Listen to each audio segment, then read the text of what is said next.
What is going on, everybody? Welcome back to another edition of Chris Akin Presents. I am Chris Akin. That there is Mr. Erik Ferentinos. And Erik, how we doing tonight, brother? Just awesome, Chris. Just made a purchase just now. Bought a brand new iPad. Nice. So I got that exhilaration of when you buy something and it's almost like doing a slot machine. You're like, I bought something. Now you didn't want to do the show, right? You were like, I got to do this damn thing. It's going to stop me from playing with this thing. You know what? I didn't get it yet. I just was like, actually right before the show, I was doing the order. I was deciding like if I was going to get it straight from Apple or if I was going to do it through Verizon. Both of them do like no interest payments, and so right. I have on my Verizon credit card some bonus points I was able to use to bring it down a little bit. I didn't get like a super fancy schmancy one. I got like the 10th generation $500 one. It's still nice. That's probably what, about a 10.5 screen? I hope so. I don't even think it said it. I was in such a hurry to get it before the show. I don't even think I saw that. You just like click. Yeah, that'll work. Yeah. But no, I was telling Chris that we use, that's the perfect thing to use on stage for our monitors at the show. Since we've been using our in-ear monitors, they have these cool apps.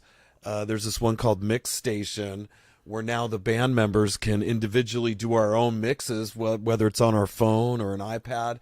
And it's pretty sweet. We used it at the gig last weekend in Arkansas, and it worked like a charm. And when we came after sound check to do the show, and we turned everything on, it was just like we left it. Jesus, dude, they're gonna barely need you after a couple more upgrades. You got the Tonex to get the amp tone. You take that with you in a bag. Now you got your mix in your ears and stuff with your phone. Right. Good Lord, what do they need you for?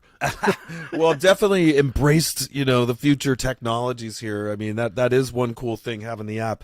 The only problem is now that I'm older, my eyes aren't so good, and at night with all the chaos going on, it's hard to see my little phone there to do any changes. Like, where's the vocals, or where's my guitar? You can make these little adjustments. It has a whole drum set on there. It's like kick. You want to turn up the kick, the snare, the hi-hat. I could do all that, but obviously on a bigger screen like an iPad would make it much easier. Matt uses that. It looked pretty cool, so I had it in mind to do it. I was going to Susan was like, well, I have an iPad. I'm like, you do? She's like, but it's really old and I can't get into it. She had like done the thing where the password went in too many times and it locked up on her, and I knew I could fix that. So today has been like factory reset day, not only with getting her old iPad working for her again, but the TV set. We're doing kind of a Halloween kickoff here for October. Sure. But speaking of Halloween, our TV was coming to life at night and scaring the crap out of us. This is I'm trying to think of the model. It's a TCL. TCL. This thing, just after owning it for a year, has started to do all this possessed stuff where all of a sudden it'll turn off and then turn back on again and start scrolling through the menu and go to the cable box. It's like somebody else is doing something in there, but we figured out it keeps doing the same series of things, so it's probably not it.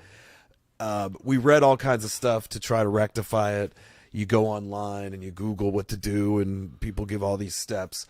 The one thing that I had forgot to do was the final factory reset, because those are a pain in the ass. You've had to do them, I'm sure. Oh, yeah. It's a pain in the dick. Yeah.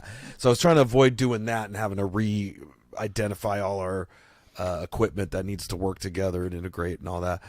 But that turned out to be what it was. And this was after me moving. We almost gave up on this thing. Like, I had it unplugged, set aside. We pulled my TV out of my room to put in the living room, which wasn't as cool. Mine's only like a 50-inch. And the one that we were having troubles with is like a, 65 or 70 inch, TV. So it was like, we had like the small one. Nobody's happy.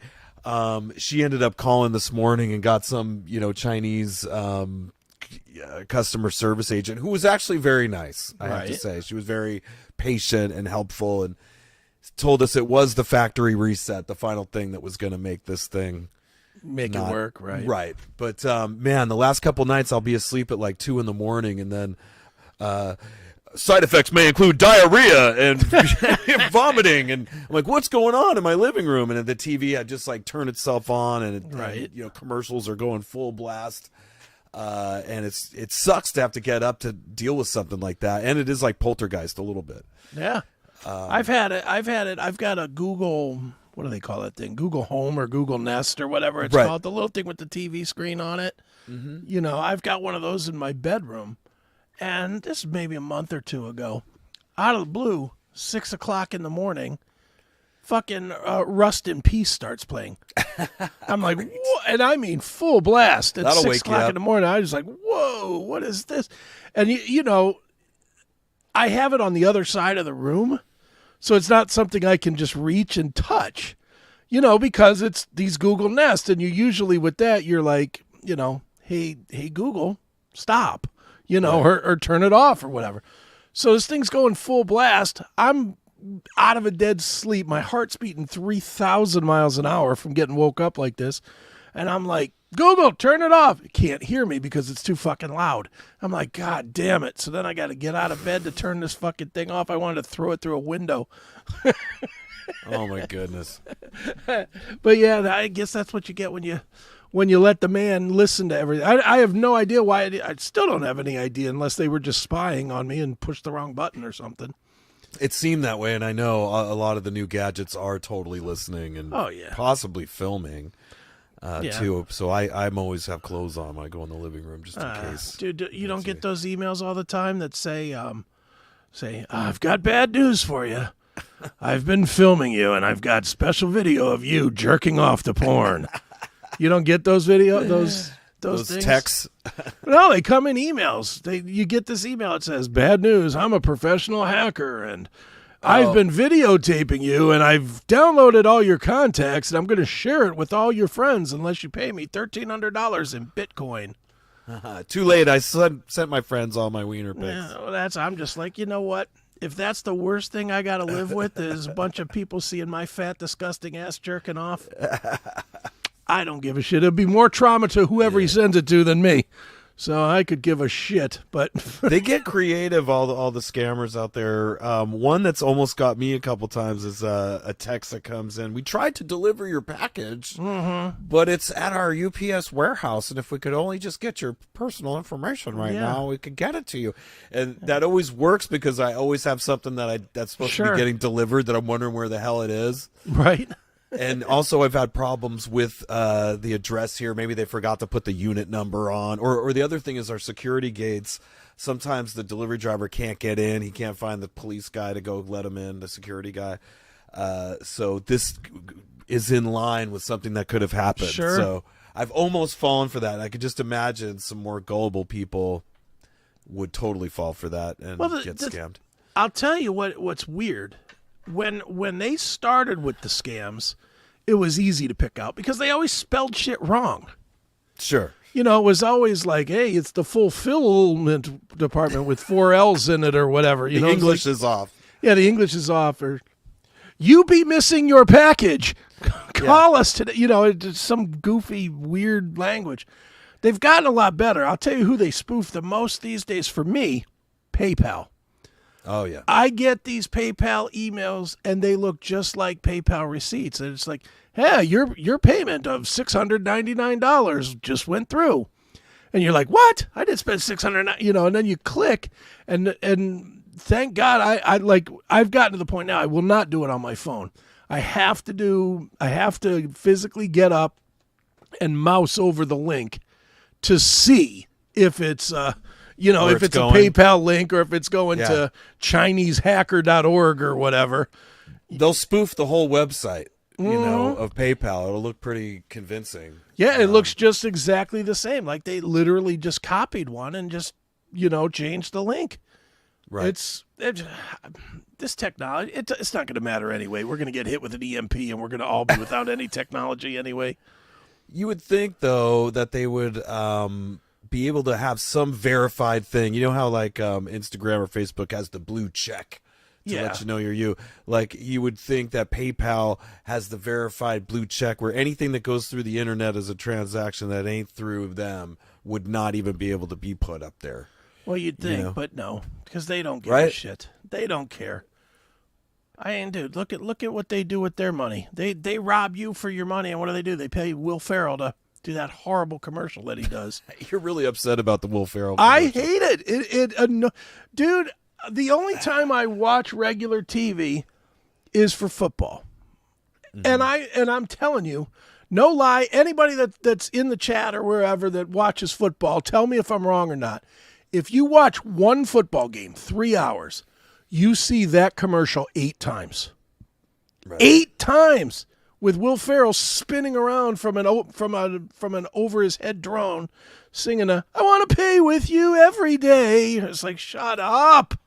I want to pay with you everywhere. Yeah, it's like, oh my God, it is so fucking annoying. It wouldn't be as annoying if they did 3 or 4 commercials with them, or 3 or 4 people even. But it's the same commercial, and PayPal is probably paying $1 million a week to overdo it on football. It is, see, Jackal's right in there with me. True. They are beating us to death with this thing. The big pharma ones are the ones that bum me out the most, specifically the HIV. Oh, yeah. Well, there's like, firstly, I'm like, how many people still are getting HIV, right? And then secondly, they're like, we'll help you get it down to an undetectable level so you could you don't have to tell people that you have. I don't know. That's what I'm thinking. But like, yeeks. You know? And they show a lot of very compromising but not too compromising positions. It's like a guy pushing another guy on a swing set or something that's really kind of... It's kind of interesting. Like, who is this appealing to? And I was surprised how many... It's not your typical, you would think, gay people. They do, of course, have a couple of gay ones, but then it's like some grandma pushing her kid. Yeah, kid. You're like, how'd you get HIV, grandma? Yeah, she's 80 years old and she's worried about her whatever drug. I'm undetectable. Yeah. And now they've got the COVID ones that are, that are rhymey. Got COVID? Paxlovid. It's like, shut up. You need a vaccine the hizzy? Try the shahizzy. Yeah, exactly. It's so bad. And now they're getting the celebrities involved too. You got that piece of shit John Legend out there. And he's like playing his piano and stuff, and then he rolls up his sleeve and he's got the blue. He's got like a regular one on, a regular Band-Aid, and a blue one. Which one? I got all my shots this year. One. Yeah, you got the Democrat shot. Well, I got my flu shot and my COVID shot all in one place. Jeez. I'm a double shill for the government. My goodness. Yeah. We had a lot of jokes on the Fright Bite last week with P. Diddy. Cal Cracula brought some humor with that. But that thing's just unleashing, and I did happen to watch that one Diddy documentary. It's kind of The Indictment. It's like a TMZ kind of on documentary. Tubi. Yeah, I watched it yesterday. The one called The Indictment. Yeah, I think so. P. Diddy, The Indictment, and they must have. I love those. Harvey Levin is my hero. Mm-hmm. This guy, I don't know how he hasn't been killed by somebody, because everybody he reports on has tons of money. Right. So it's amazing that this guy has, he's been doing it, 30 years or whatever, all the way back to when he was doing like hard copy or something with, what was his name? The guy that went on to Fox News, Bill O'Reilly. They were on hard copy together back in the 80s. So Harvey's been doing it the whole time, never taken a bullet, never been shot at. But yeah, I love those where he's sitting in the chair and he's like, right. So why does Diddy have 1,000 bottles of lubricant? Right. Well, Costco, the lawyer's like, come on. The lawyer's Hello, an idiot. Costco. Have you ever sat in the Costco parking lot? You see people buying in bulk all the time. Yeah. And then the guy's like, 1,000 bottles of baby oil? Nobody. We have not seen anybody buy that much. Lawyer, he was really trying hard to spin that, wasn't he? Everybody buys a lot at Costco. Right. He must have said that 3 times, too. Everybody buys a lot at Costco. You mentioned Bill O'Reilly. I think that a lot of these guys that we hear on the radio are CIA asset people. So you wonder how they're allowed to operate and how because they're protected. They're protected to give this information, or if they want to out somebody. and they're on the list. I'm sure TMZ's, they're operatives and sure. and whatnot. Do you? I am torn on this with the Levin or with Diddy. I mean, right? Do you think anything's going to come out of it, or do you think it's going to be another one of these deals where they just throw some low-level celebrity under the bus and everybody else skates? Well, yeah, because with Epstein, that's exactly what happened. Yeah. So, and that was an even bigger deal. Maybe. In a way. Maybe it was a bigger deal. We don't know. But well, the island itself, I mean, yeah. the dude had an island. He did. I mean, Diddy had money, but this guy Epstein had it way more money, he had way more power and way more money. And has anybody been jailed over the Epstein thing other than him? The woman. But I count her as him. She's still. I'm talking about, has anybody been? No, that was what was just such a slap in the face. It's like nobody. Out of the whole diary and books, you got nobody. Yeah, nobody. So with that said, I think that it'll probably be the same thing with this because there's some huge names involved with this apparently. Yeah, well, that's all the names that alternative media are reporting. The Beyonce and Jay-Z, mostly and the LeBron, actors and sports people. It's the politicians haven't been named. That's for sure, right? But nobody yet. But I just don't even see those big name. Because those big names like LeBron James, right? It's pretty obvious LeBron was involved in some of this somehow, some way, and but he's a good little boy when it comes to shilling for vaccines and and China money and everything. Mm-hmm. So, do you think he's going to get it? I don't. I think it's going to be like. Today, David Faustino was arrested. It's going to be some super low level celebrity that people will remember, but not. Well, hey, this guy from 8 is Enough got found at a Diddy party or something. I'm spacing his name now, but the one black comedian actor is kind of a short dude. Kevin Hart. Thank you. He was apparently at the party and he set some girl's hair on fire by accident. Or did you see that? Yes. But he's too big. He's too big of a guy. He is. See, I'm looking at who are the celebrities that are everywhere. Right. And those guys I think are the higher level because that will not get thrown under the bus because they shill for the government when they're told to. The press was trying to connect Mayor Eric Adams, who's been indicted. They were trying to connect him because they haven't really said what all the indictments are for yet, right? Well, they hit him with 120 more. 120, today. But we don't know what most of them are. Yeah, we don't know what any of it is. But it could be tax evasion. Well, he did know Diddy, and he might have been involved in this. I don't know if they're trying to spin it that way, or you have to be careful with that sort of thing. But it's possible that he could have been there too. I mean, he obviously was getting political figures in there, and it was like a Mossad honey trap deal going on at his house. I mean, any kind of sex party. If I've learned anything from any of this, don't go to those. Yeah. Well, that's just asking for trouble. And so many people get sucked into it figuratively, maybe literally too, but certainly figuratively. Sucked off at it? Yeah, well. Sucked into it, I mean. Well, dude, it's the allure of it. I mean, you watched that Nothing But a Good Time documentary, right? Some of it? I think. Should I watch that with Susan or by myself? They do talk a lot about fucking groupies back by then. Myself. Then, but not now. I'm going to be watching that by myself. Yeah. I mean, they talk a lot about it. But, I mean, they talk about that it's just there all the time. And they tell stories about, you'd go to the cat house and, you'd get blown in the bathroom and then blown again in your car or whatever. I mean, that's skipping that one. We'll be skipping that one tonight. Yeah, it might not be good for the girlfriend, but the allure to it is there. And and I'm not trying to justify it. Let me be clear here. I am not trying to justify any of these crazy sex trafficking and all this other shit. Right. But I understand if you're young, 2, if you're rich. Every young rich guy wants to bang. As a young poor guy, everybody wants to get rich. Why? To get chicks. That's why everybody wants to get rich. So then all of a sudden you get chicks, but they're all in a bubble. You know, you can't just go. I guess what people don't understand about fame is once you get famous, you can't just go to the bar and pick up some broad.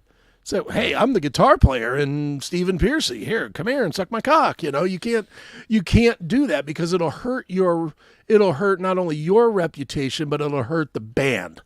Especially nowadays, yeah. Well, and that's it. And so I think what happens is these guys, they get invited to these parties, which are quote unquote walled off. You know, there's no media at these things.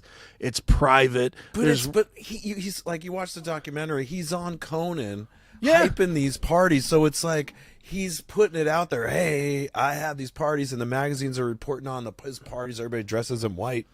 Yeah, but that's all they're telling you, though. But at the same time, it wasn't also, hey, you break off into these rooms and there's 100 hookers in there either.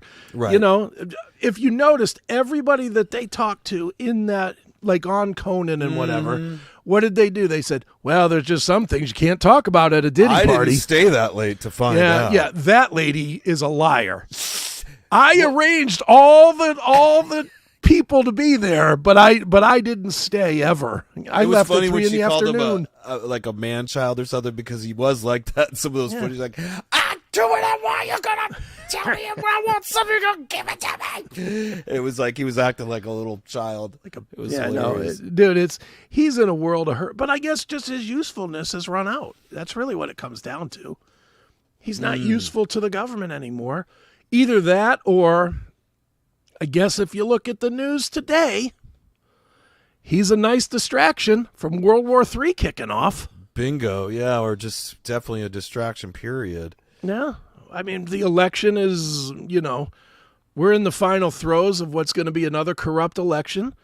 At the same time, you got another war breaking out, you know, over in Iran. Yeah. And what are we talking about? Diddy.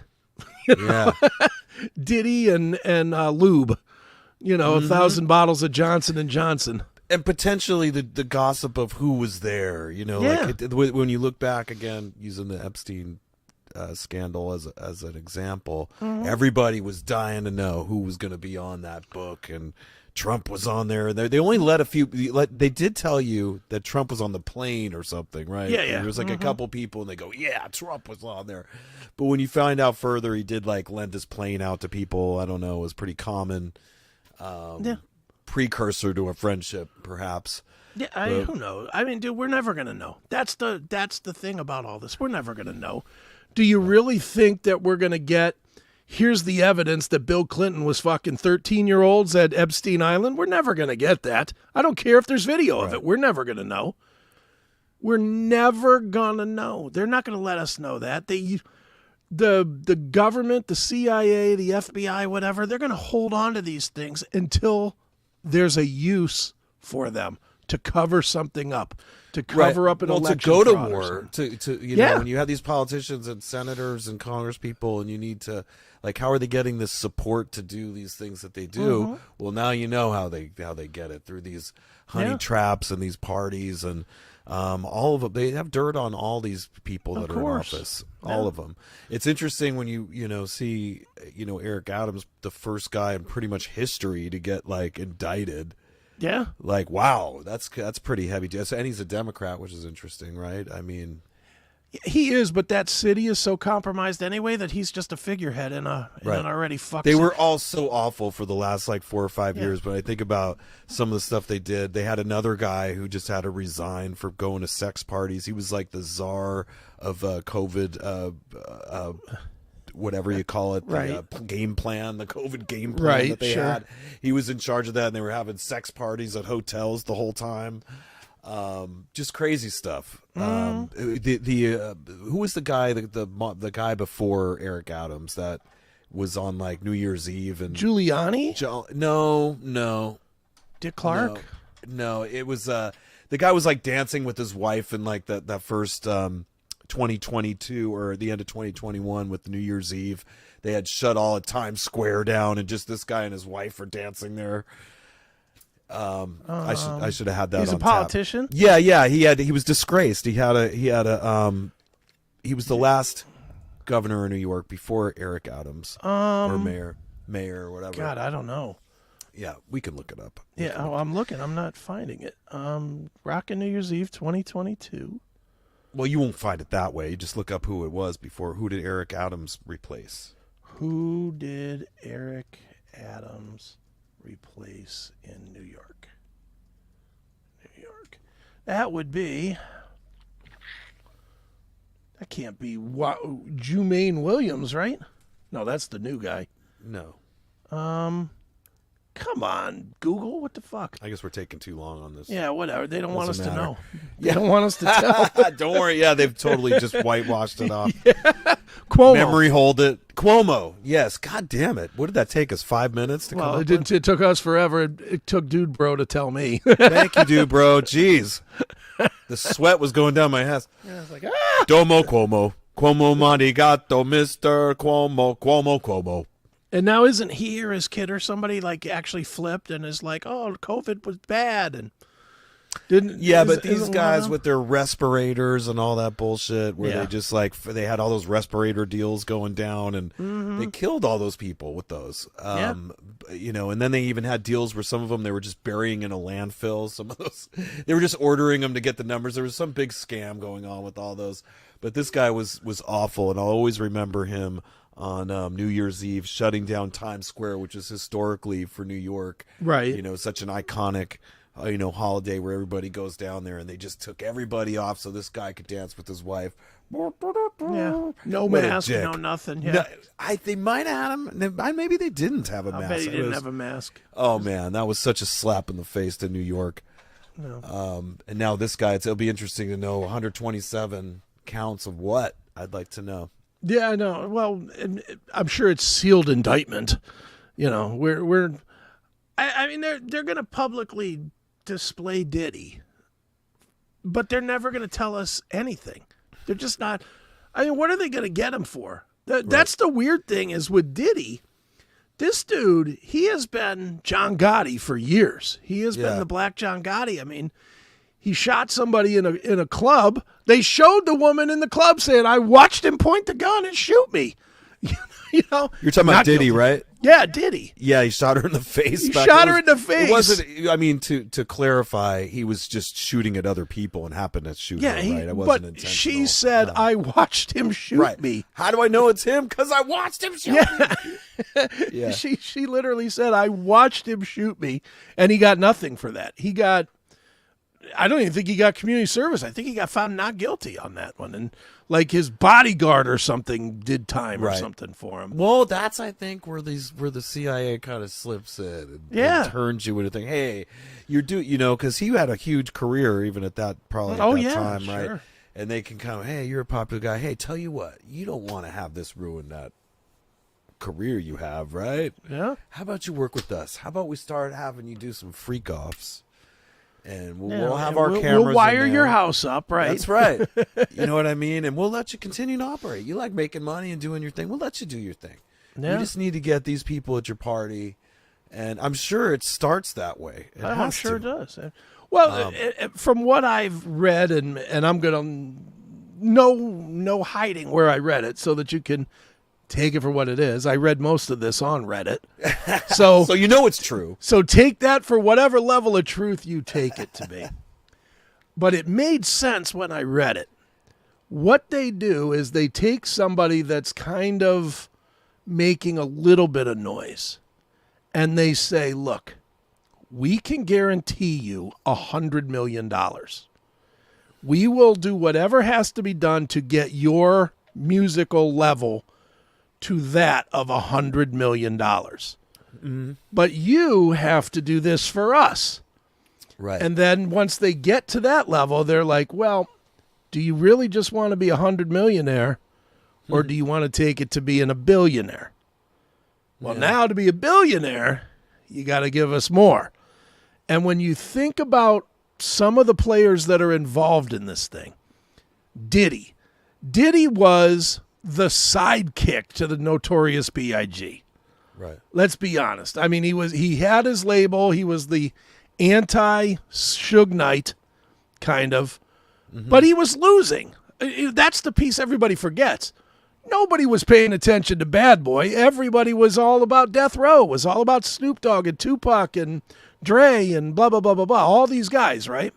Right. Then, out of nowhere, Notorious B.I.G., one of the worst rappers ever to be super popular in history, explodes. Guy always sounded like he was drunk and stoned. Always.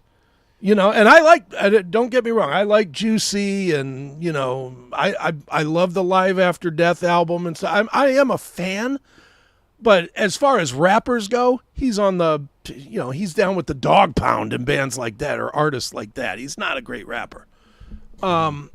But they blew it up. All of a sudden, this shit blows up out of nowhere. Blows up. And Diddy steals songs from Led Zeppelin. Nothing happens from it. Diddy steals music from Sting. They work it out so that Sting gets paid $6 million a year. It doesn't affect Diddy, who did not have that kind of money in the first place. It doesn't affect him at all. And that happened right after Biggie was killed. Right after Biggie was killed. That was his Bye Friend song. Yeah. Well, maybe Biggie being killed was, this could happen to you too, or you could start cooperating a little more with us, and we'll elevate you further. Because right after think about Biggie dies, so does Bad Boy for the most part. I mean, can you name another Bad Boy artist after Biggie? Probably not. No, I'm not. I wasn't all that into you know, that. I mean, there really wasn't a whole lot of big ones after that, and the ones that were involved all kind of faded away. You know, Little Kim and whatnot, they all just kind of went away.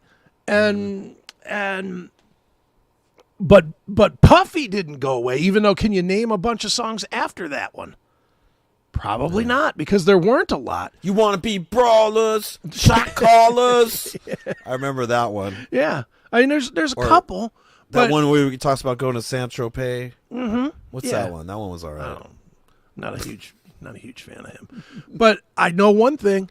All of a sudden, this guy from a broken label with his main star dead has enough money to start a clothing line that explodes, that is average as fuck. It's Abercrombie and Fitch level. That's the Bad Boy clothing? Yeah, Sean John, right. Sean John clothing. Explodes from this guy. Bad Boy clothing is actually from here, like Southern California. I knew those guys back in the 80s, and, you know, I know Diddy took on that Bad Boy whatever, but but Sean John blows up. Sean John. Then he gets involved with liquor, and he releases Chirac, and Chirac explodes. Now look at some of the other guys that get involved with him at this point. He brings in Jay-Z. Jay-Z's career takes off.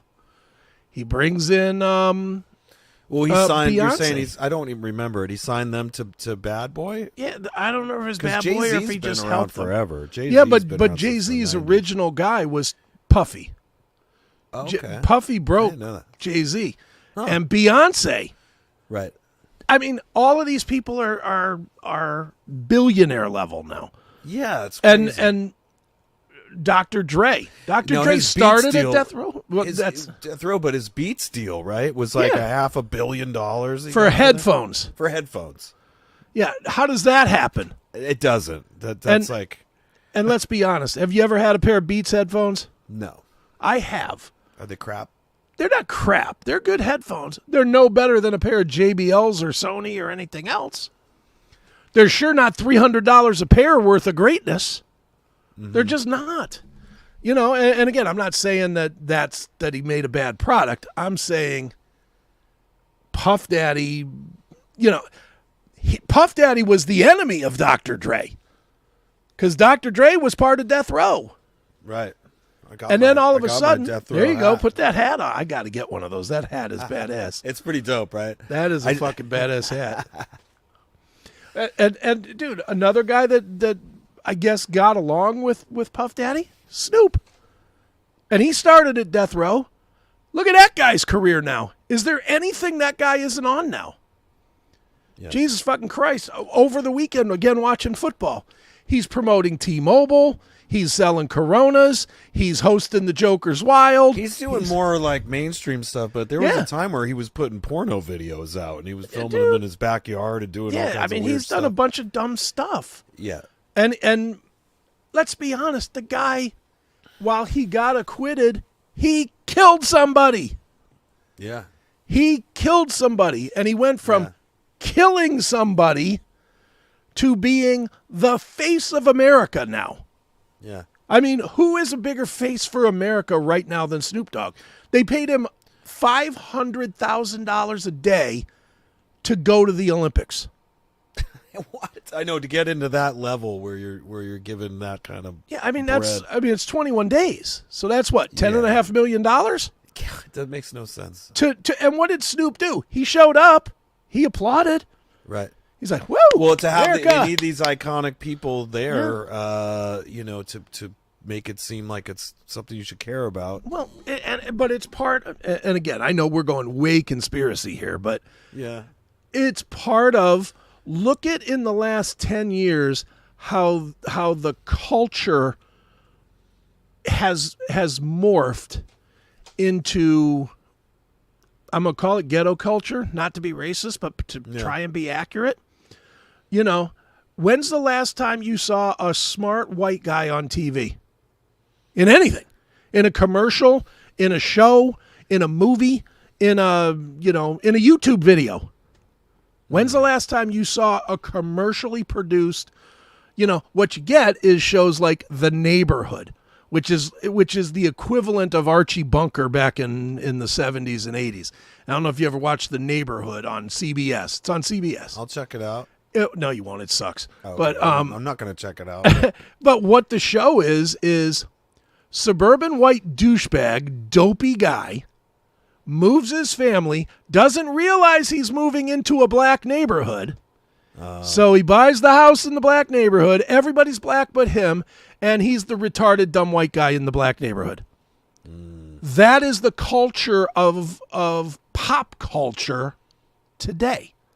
Yeah. All the music. What is popular on the radio? When's the last time you heard a rock song on the radio? And when you do see a white guy, it's a white guy pretending to be a black guy. It's Jelly Roll. It's, and I like Jelly Roll. I think that Save Me song is excellent. That being said, what is he? He's playing into the culture. In rock, but country, I mean, just to play the devil's advocate, there's plenty of white country stars. Okay. But how is country portrayed? Like hillbillies. Hillbillies, exactly. It's the dopes. It's the retards. Right. They're flipping the script. They're flipping the script a little bit. And it's actually, I have to say, I mean, God, you get risky when you start talking about different races and stuff with our show. But, when I go to the South, it seems like the black folks are smarter than the white folks. I mean, it's interesting. It doesn't mean anything to me either. I thought it was fascinating that the white ones are kind of almost more stupid. Yeah, I agree with Dubro too.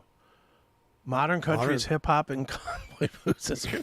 Look, Beyonce had the #1 country song for 2 months. Beyonce did.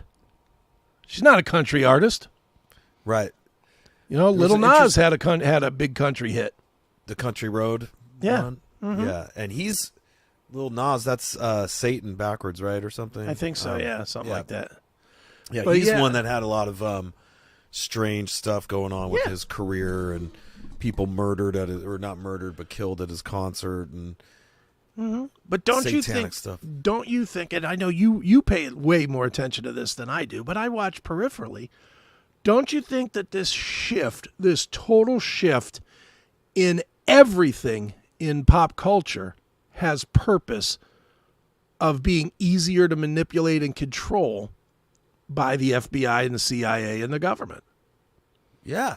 Well, you want a dumb people, population. You want them as dumb as possible. And I've even, if you want to take it to a real conspiratorial level, I've been hearing people wondering if what happened to us was targeting white people mostly genetically. Yeah. It seems like those are the ones you see dying the most. The ones that are having the worst reactions and the ones that are... And thinking about even the older people that passed away. And again, I know we're way down the conspiracy hole, but if you think about it, white people put their elderly in homes. Mm-hmm. Black people keep their elderly people at home. And Latinos also. Yeah, and Latino. Yeah, I mean they're and Asians Chinese, probably. Asians as well. Keep their family members at home. It's only us white folk that push them out into here. Get out of my house, bitch. Time to go to your home. Yeah, time to leave me your money. But this is, and again, this is leaning into the money equals power. A lot of times, right? Most of the money perennially has been rich, older white people. Yeah. So if they're gone, yep, and their kids have been raised not to be responsible, not to try and carry on businesses, but fuck it, let's party. Yeah, let's cash it out. I want to be part of a Diddy party. They want to get. I think they did. That getting rid of a lot of these baby boomers in their houses was part of the thing. Yeah, because they want BlackRock and these people owning all the houses. Yeah, and these people are staying in there. They're locked down, and those shots probably got rid of a good amount. If not, when they got sick and were put on respirators, that definitely took them out. And if there's a kid in the inheritance, they just, the real estate prices, they were offering so much for these houses, they probably cashed out, and little by little, there's no private ownership, home ownership anymore. And for those that just wanted to sit and sit on that money, hey, why don't you come on over to this party? This is a happening place. Come on over to Diddy Diddy's. Freak Off. Yeah. Here's your bottle of lube on the way in. Pick a guest room. I'm not even kidding. I mean, it's bigger than just TMZ and Diddy. There's a reason that so many influential people, when you think about in American culture in the last, let's say 40 years, I want to have a big wide berth here. Almost everybody that is alive with significant money is part of either the Epstein case or the Diddy case. Right. That should scare you to death. Totally. It's pretty much all of them have gone to these. Obama's been to you see him with Diddy hanging out. He's all about Diddy, him and Big Mike. Obama's been to the freak off. Yeah, he's tired of getting banged in the ass by his husband. And yeah, I said it, and I won't say allegedly. Sue me. But yeah, I mean it just is it's a cultural reset in a way that is seemingly giving up the independent control that we've had as a society for the last since 1777. You're talking about family wealth and the power that it gives, the independence that it gives. All of it. I mean, it's they do want to get rid of that. They're getting, and they are. I mean, dude, I can't tell you how many people I know that run small businesses. Like I do, because obviously I run small businesses, and I know a bunch of people that are about my age that run small businesses, and their kids want nothing to do with it. It's too hard. Yeah. You work too many hours. I want to be an influencer on YouTube. Right. I want to be a celebrity. I want to be a star. And you see, I mean, dude, you're on the internet.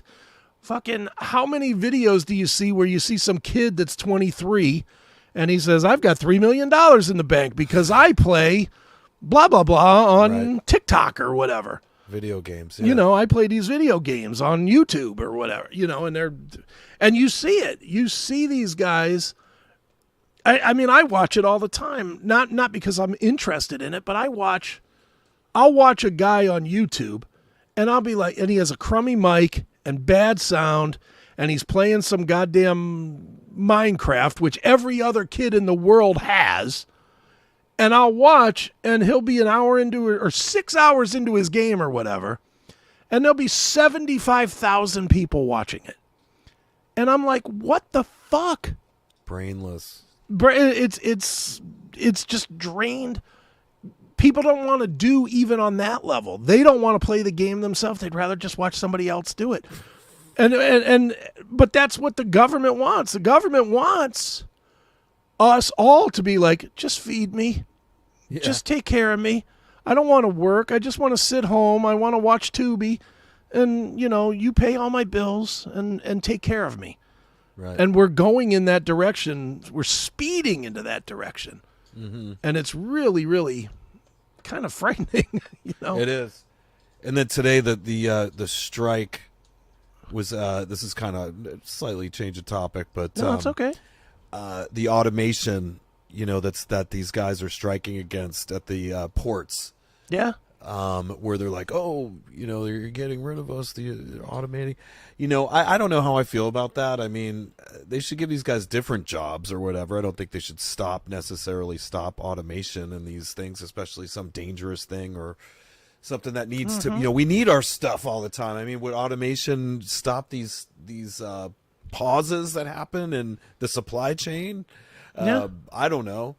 But they were basically, where's this going? Stuff's about to cost a lot more. Again, just after we got through all that bullshit with the last supply chain. Now they're already like throwing it out there that getting your food's going to be a problem now. Yeah. I mean, I'm worried about going to the grocery store. I have to go tomorrow. I'm going to see if there people are freaked out and buying. Dude, I've already seen posts online from people saying, couldn't get toilet paper today at the grocery. I'm like, Jesus fucking This Christ. is a scam. To me, that's a scam. When they know this is going to happen, hey, hold back the toilet paper supplies because we have money in the stock market on the paper industry, and they manipulate it, and they will make money off our heartache here. Yeah. Well, dude, and again, I'm staying in conspiracy mode. This is not where I thought we were going tonight, but whatever. It's fun. Yeah. I am 1,000% convinced, and this is only me, and you could tell me I'm crazy, that this last weekend, Sunday into Monday, was an absolute test run on taking control of communication. Are you talking about with Verizon? Not only Verizon. Mm-hmm. It was Verizon and AT&T and T-Mobile. All went down. Not only that, at 4:15, 4:20 on Sunday, CBS lost all communication for all football games. Oh, great. For like 10 minutes. And it wasn't for like 30 seconds and then it popped on. 10 minutes. Yeah, that's it was literally like 10 minutes where, and I only know this because I was watching through a less than legal method. I'll just put it that way, to where I could click to other games. And none of the games were broadcasting. It just all had the test pattern on it that said something Texas, invalid signal or something. Sure.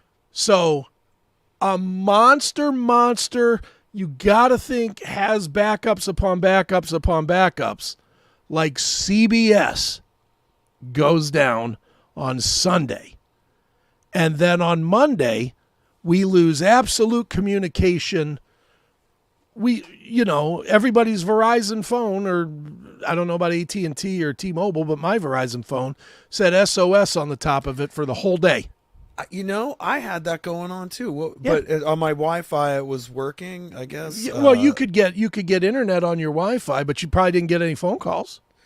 Oh, I didn't realize I was a victim of this. I saw the everybody. SOS, and I thought it had something to do with me getting off the plane because this happened on Sunday, like airplane mode or something. Right. Yeah, well, I was coming back from Arkansas or whatever, and it would seem like after I got off the plane or something, I was in SOS mode. Yeah. And couldn't figure it out. I was able to text Susan and stuff back home, so I guess I didn't notice it. Yeah, texting seemed to work, but I just look at that and I'm like, and me and Seth talked about it on Monday. For him, like for me, it wasn't a big deal because I had internet and I was fine. Yeah. But for him, like a lot of his daily stuff that he does involves telephones. Oh. And he couldn't make any, he couldn't make phone calls, so he couldn't do his job. Telemarketer? No, he books for a radio host. Okay, got it. So needless to say, he has to call people, and they have to call him back. And can he come on at 11:10? No. What about 11:20? Let's book that. And and he couldn't do any booking. And then when I went to X, there was a zillion people that were bitching about it. I went to Verizon's page on X. And of course, Verizon didn't say anything. They didn't say, we don't know what's going on. We don't know how long it's going to be. They just said, we're aware that some of you might be having some random problem somewhere. Huh. We'll get to it when we get to it. They didn't give any ETAs, nothing. And I just was like, this is some major hacking going on. This is a major shutdown. Right. And this is a test run. Wouldn't shock me if it's a test run for next month for the election. Yeah. It's that whole JFK, they turned the phones off after JFK was shot so that nobody could spread the wrong information. I didn't know that happened. Well, I don't know that from studying it. I'm going to tell you my source of that knowledge, so take this again with a grain of salt. Right. That's in the movie JFK. Oh, okay. They have Donald Sutherland's character, General Y or whatever he was, or whatever, Mr. X or whatever his name was. They never said who he was. But he was telling the story, and he was talking about how he got sent away to like Poland or somewhere suddenly when he should have been running the detail for JFK to be in Dallas. And instead he suddenly got sent to the other side of the planet. Right. And while he was on the plane, they put out that all phone service had been shut off like around the world for 10 or 15 minutes because they wanted to make sure they got the story right. Right. Now, again, it comes from JFK. I'm not saying that this is like official news or anything, but in the movie, what's his name? Oliver Stone got that from somewhere. Yeah. So could be that kind of a scenario again. Right. Well, we've seen everything there is that we use go down at some point, and people do flip out. Facebook going down was probably the most chaos that's ever ensued. But I mean, dude, if they can take the phones out, why couldn't they take out Facebook and X? And look, they're blocking X in certain countries now. Right. People can't see Twitter or Rumble or what. People can't see Rumble in France. That sucks. I can't watch my Pornhub. Well, they can't watch us. They can't watch us. Yeah, Pornhub in Texas is another one. I mean, and there's nothing illegal going on there. I got to ask Chris what the alternate sites are to use. Exactly. When I'm over there. Yeah. Come on, dude, bro. CB radios, walkie-talkies, cans with string. Stop it. Yeah. Smoke signals. We're not really talking politics. I don't think we are. We? No, not really. We're skirting politics because neither one of us cares. Right. I can't say we're picking sides with them. No, dude. We're saying they're all compromised at the P. Diddy freak-off. Yeah, exactly. Mr. Holstein. It's so funny. My girl Kelly hits me up yesterday, and she's like, hey, what are you doing tomorrow? And I was like, I don't know why. And she's like, you want to come over and have some dinner and watch the vice president debate? And I was like, you could not ask me to do anything less enticing than that. I mean, the only good part of it would be the dinner, but I'm not going to sit around and watch these two numbnuts who mean nothing battle. Susan invited me to dinner to make up for me fixing her iPad and then her not giving it to me. Right. But you're like, I got to do Chris Akin Presents. Right. But tomorrow we're just gonna take me out for sushi. Nice. That's nice. Yeah, that is nice. All right, enough conspiracies. Let's do this. Let's play a quick commercial, sell you some picks, and then we will reboot and we will talk some horror movies because I'm in the horror. There they are. I have mine here too, right here. That's right. Buy some picks, you cheap fucks. Eric's got 43 cases of them in it. He can't even sleep at night because he's sleeping on top of boxes of picks. Oh, that's not true. You guys aren't buying enough picks. Well, we had sold that first 100, and then I stopped making these ones at 200, and I think there's only like 50 or so left. You guys said you would buy the picks if Erik made them, so he pressed 20,000 copies, and you guys haven't bought them. So buy the picks. They went in the sea glass candles with Pete Evick. I sent him 60 picks, which was like 10 packs of picks. And I see people that got their sea glass candles, and I'm patiently awaiting Pete to pay me for those. Yeah. But you'd like some money for that, right? that'd be nice. But he did do a great job making them for these folks, these fine folks that ordered. The it's the Erik Ferentinos limited edition Sea Glass Hunters candle. And what's the name of his company? Shining Soul, right? Yeah, Shining Soul candles, and he did a good job. He had like an ocean scent candle, and I had sent him all my sea glass basically, and I sent him little shells, and he placed them in there, and he took one of my guitar picks, stuck it in, and lo and behold, people bought it because I see folks on my subscriber page and on my Facebook showing pictures of it and how stoked they are on it. So that makes me happy. And it's almost sea glass season again, where I can actually get back to work on season 2. There you go. Sea Glass Hunters. But in the meantime, Erik got to eat, so buy some picks. All right, you cheap fucks. Right. All right. Hang tight. We'll be right back. It is Chris Akin Presents. It's the limited edition 6-pick set from Erik Ferentinos. Get your autograph set today at erikpicks.cmspn.com. $25 includes first class shipping.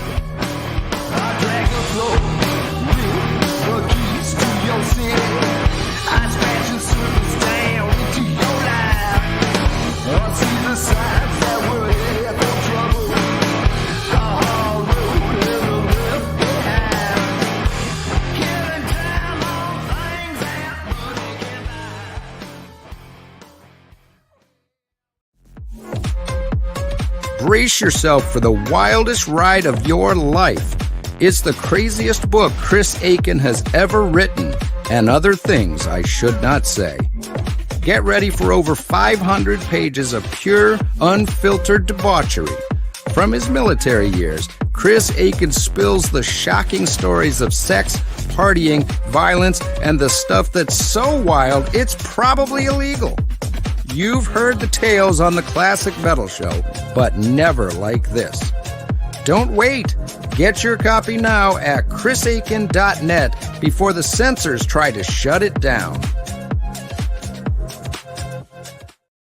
You know, I really am surprised that the censors haven't shut that book down, because the Amazon is usually so picky about things, and that book is really raw. So, so get them while you can.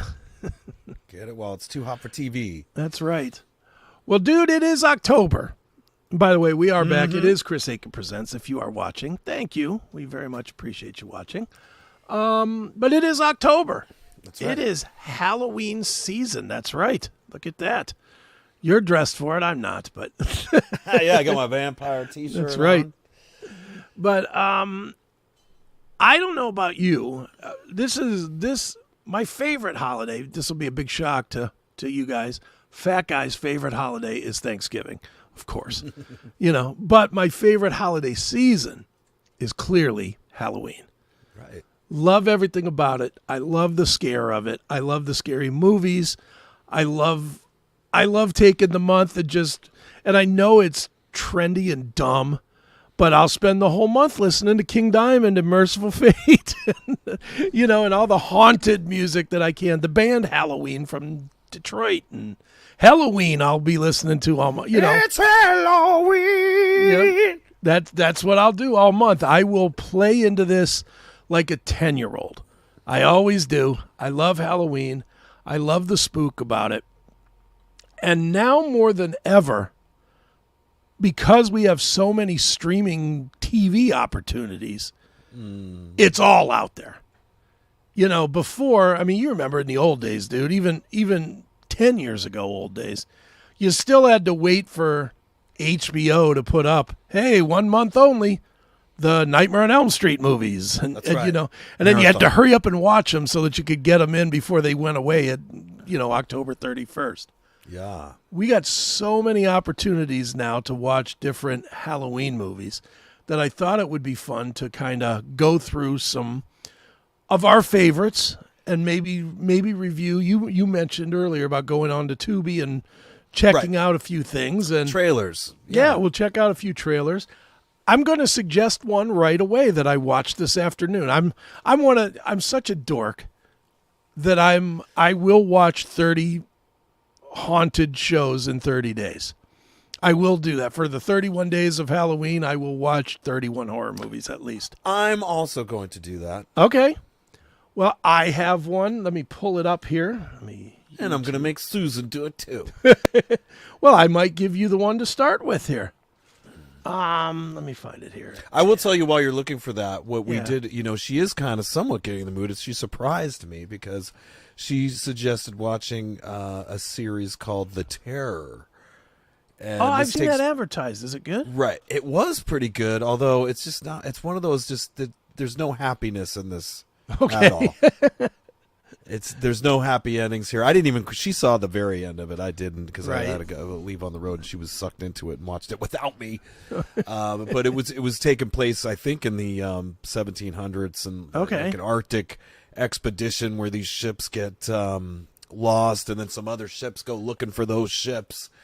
And there's a crazy polar bear thing that's like, it looks like a monster that's like tracking these guys, and there's mutiny going on, and nice. Anyways, it was pretty good. I highly recommend it. I mean, the acting was fantastic. It was a pretty good storyline, but it's not super uplifting, It's horror. It's not supposed to be.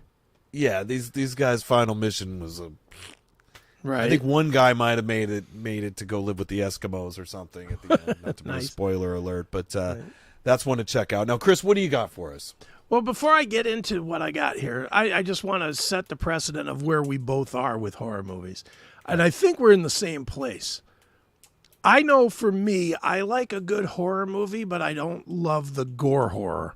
Like, I'm not Saw guy. I don't like Hostel. They should call it gorer movies, huh? Yeah, instead of gore horror or something. Gorer movies. Yeah, I mean, you're the same way, right? You're not the into. Same way. I don't want excessive torture or too gross. Give me It. Mm-hmm. That's fantastic. Give me Halloween, Jason, Mike Myers. Give me any of those. Right. Friday the 13th. Those are all. I got to get my app open so I can be on point with my please do. Things I'm talking about. But I watched one today that I'd never seen before. It's been out, I don't know, 6 months or so, but I'd never watched it on Peacock, and it's called Abigail. Ah. Now, have King you Diamond? Well, that's why that is why I picked it, but it doesn't seem to have the King Diamond music in it. Oh, bummer. But here's the premise was fantastic. I just kind of threw it on, just sort of random. But the premise was that they told you was that these guys, they set up and kidnapped this guy's daughter. Okay. And they didn't know nobody knew anybody. So it was like put together, this team was put together. It was put together by Mr. Fring from Breaking Bad. Like he's in this movie. Okay. And nobody knows anybody. But then, and I'm not going to tell too much of it. People can watch it if they want. But what ends up finding out is that the guy whose daughter they kidnapped is a straight murdering psycho. Oh. And this is a great movie. I literally, I didn't get a whole lot of work done early this morning because I was watching Abigail instead of working. Goodness, right? But yeah, well, here's the trailer. This is Abigail, and see for yourself what you guys think. And if anybody has seen it, tell us what you think in the comments, please. All right. Here we go.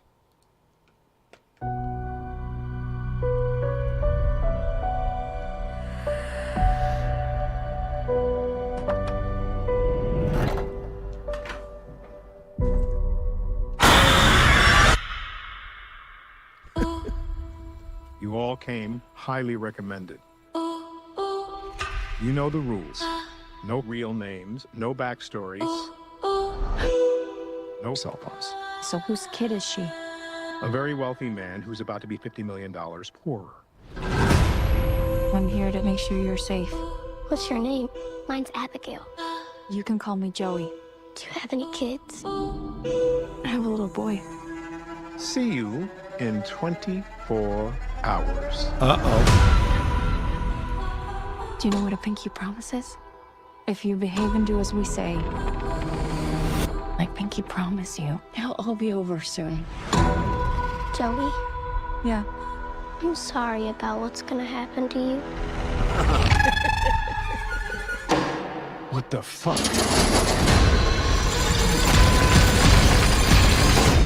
Shit, we gotta get out of here. I think she knows something. Guys.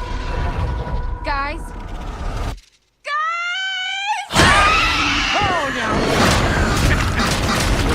What the fuck is that thing? We kidnapped a fucking vampire. A ballerina vampire. Okay, how do we kill a vampire? What are we talking about? Like an Anne Rice or a True Blood? You know, Twilight? Stake through the heart. Daylight is a big one. All right, let's go kill us a fucking vampire. Ready?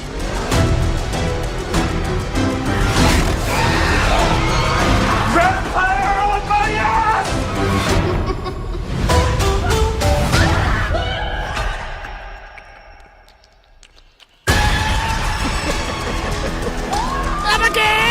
What can I say?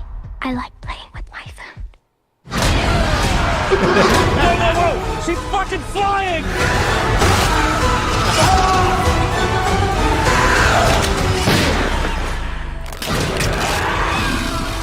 Look out!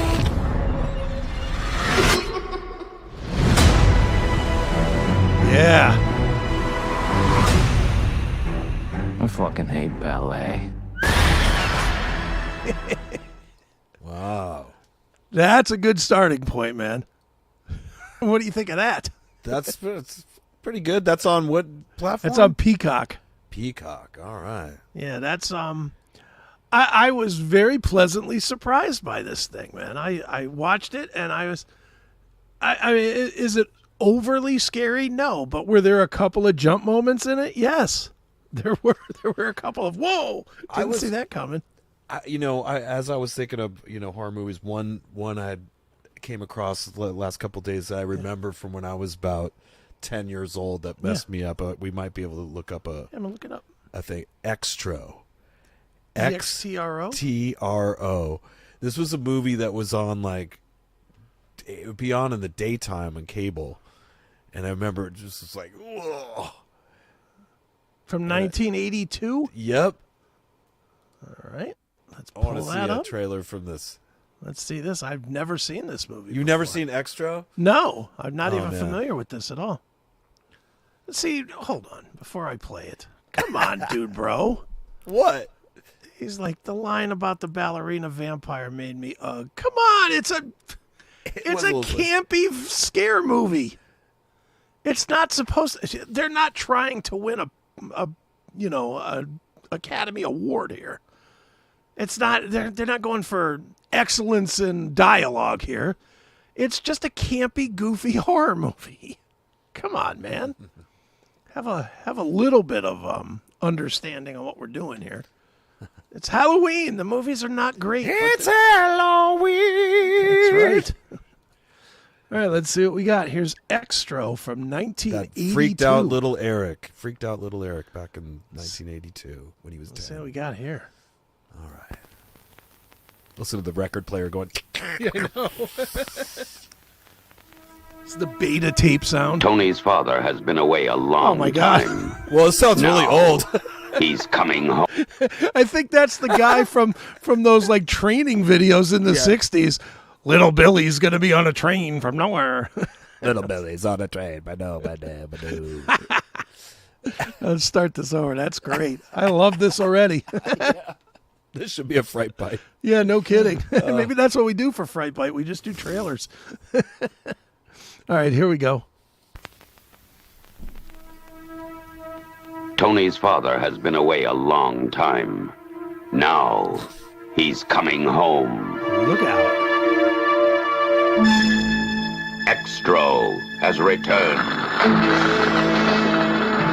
Once a man, he is now something more than human. Indestructible, ever-changing, evil. His mission, to avenge, to possess, to That destroy. looks like me when I was. Did you come back? Is that you in the bed hiding? Daddy, did you come back, Daddy? Yeah, that this was me. guy, I remember this guy. He was like in all these movies. He was one of those guys that was in the all guy these from the movies. piano. That movie, The Piano. Yeah, what's but that it's not guy's him. name? Big And My Nose Left Johnson. Foot too. Yeah. But, yeah, I don't know his name. Big but I don't Nose think it's him. McGillicuddy. Yeah, that's him. How'd you know his name? All right, here we go. This looks fantastic so far. Are you kidding? I might have to watch this. I came back for you. Oh no! Extra. Oh, yeah. That- Bearing powers of That part in particular really threw me for a loop. when I was Fucked you 10. up. Yeah, it was like, oh, I'm never having kids. Yeah. Sort of alienish. I love it. It gives like birth to a full-grown person. Oh, good. Nice. Yeah. black magic from deep space. If you think hard about something, you can make it happen. Oh no!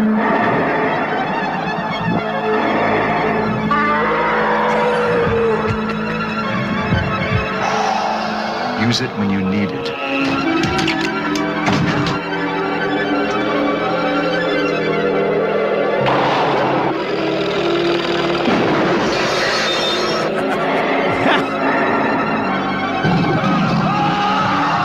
Oh my God!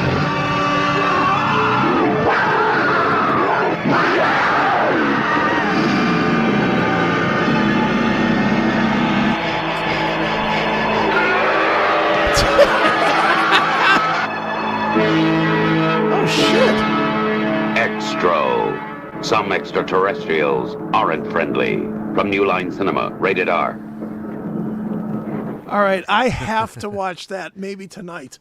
Extra. I And gotta- well, fuck you. I gotta look it up, see what channel it's on.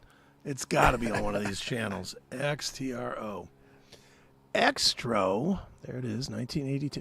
God, they made 4 of them. Oh, wow, they did, huh? Yeah, they made 4 of them. I just remember that one, and it really was disturbing to me as a kid. Now I'm looking at the special effects. Are Yeah, pretty silly. But 1982, that was probably It scary almost- as fuck back then. Yeah, that almost made me barf. Yeah, there's a lot of birthing going on in this thing too. It's like they took Invasion of the Body Snatchers and just kept redoing it with different aliens being birthed. Yeah, me too. This came out a couple years after Alien. Alien was in like 79, and this obviously a couple years later. So they were integrating some of the face hunger. Yeah, exactly. That sort of thing. Well, it's your turn, Mr. Aiken. You All got right. what is something you remember from your childhood? A movie? I'm gonna go to my all-time favorite one. Let me find it here. I've mentioned it before on the show. It is still terrifying as hell to me. It's called Magic. Oh yes, Magic. Let's see. Movie trailer. 1978. Here we go. This movie, I remember my mom, and to be clear, 1978, I was like 10. right. And my mom and dad took me to see this in the theater. And I don't know, it scared the shit out of me. and it's not, there's not a lot of action, but man, it's just creepy. And It's it got had the big mannequin thing in it, right? A little names. that little The- puppet. Yeah, puppet, yeah. But it has big names, like Anthony Hopkins was in it, Burgess Meredith was in it. Like there's a bunch of fairly well-known people. Burgess Meredith did a lot of shitty movies. Yeah, he towards did. when he got older. Well, even his biggest stuff. I mean, let's be real. The Rocky movies aren't exactly, genius. Right. You gotta win, Rock. You gotta win. Is that him that played? Is that? Yeah, that that's is Burgess Burgess Meredith. Okay, right. And he was was he the Penguin or the Joker or one of those guys in the Adam West Batmans? Yeah, maybe. I think he was. I think he was one of those guys too. He was in that. He wasn't the Riddler, I know that, but he was either the Penguin or the Joker. I think one of the two. Okay. I forget. Jackal says he was best. He was the Penguin. Okay, thank you, Jackal. I liked his character as the Penguin. I didn't realize that was him. Yeah, that was him. All right, let's watch a little bit of Magic. This one, by the way, if people are interested, is basically on all of the free streamers. So Freevee or Pluto or any of those, Magic is available if you want to watch it. So, right. But here's the trailer for Magic. Again with the popping. Mm-hmm.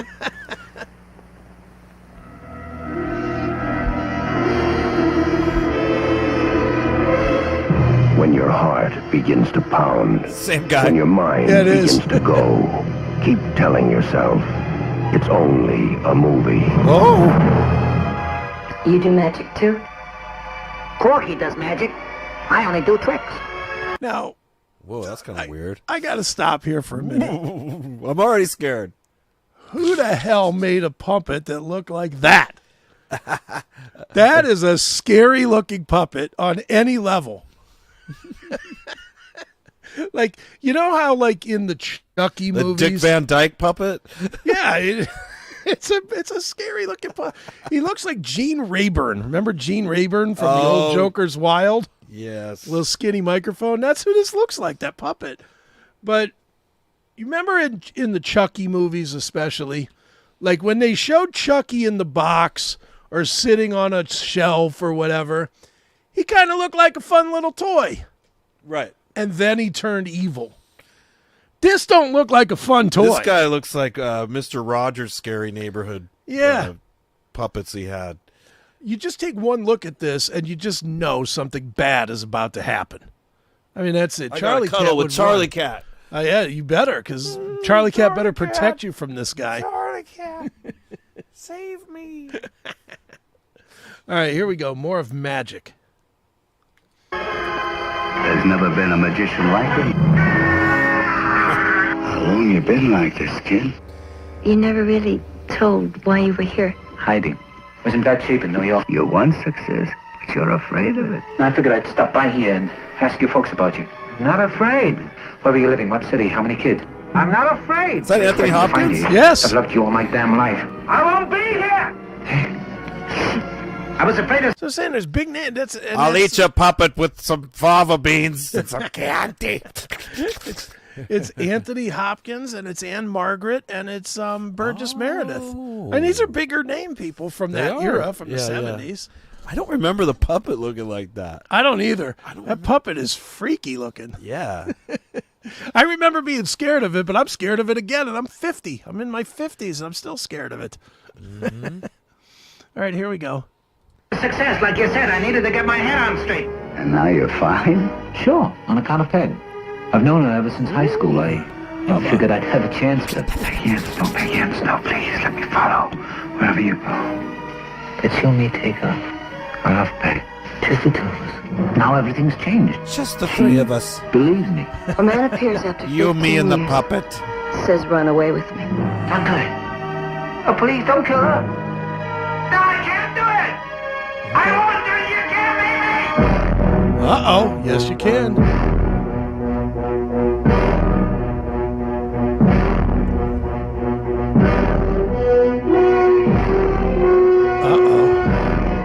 Magic, a terrifying love story.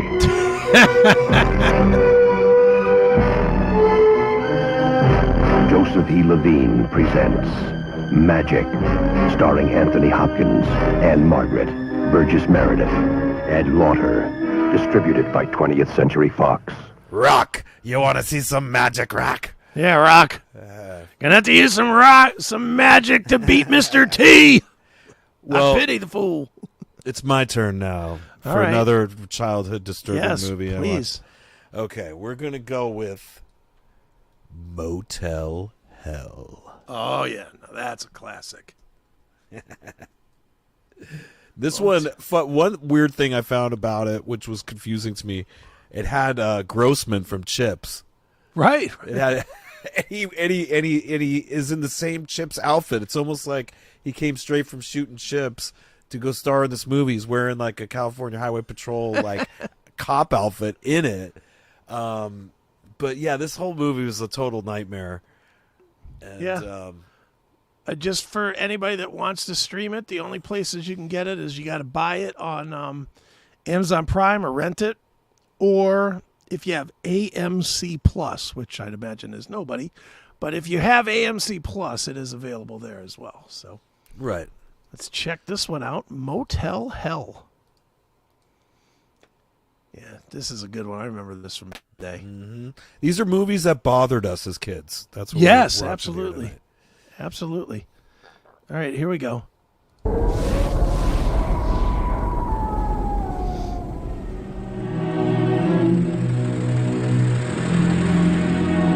The heavy metal band. Uh-oh. You may never again spend a night away from home. After you spend a night with Ida and Vincent. Ida will show you the way. You want us to register? No, that won't be necessary. That's the lady at her. Yeah, that's Porky's. Yeah, Porky's. What's her name? Miss Ballbricker. Yeah. Beulah Ballbricker. Mm-hmm. She's cool. I like her, actually. I loved her in Porky's. All right, here we go. No, that won't be necessary.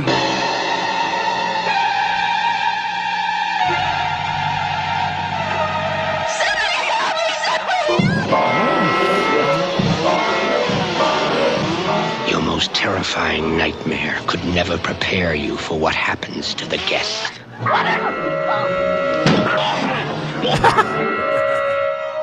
Vincent, you think in the years to come people will appreciate us for what we're doing here? I have a surprise for you. Oh, goody, I love surprises. One after another they come.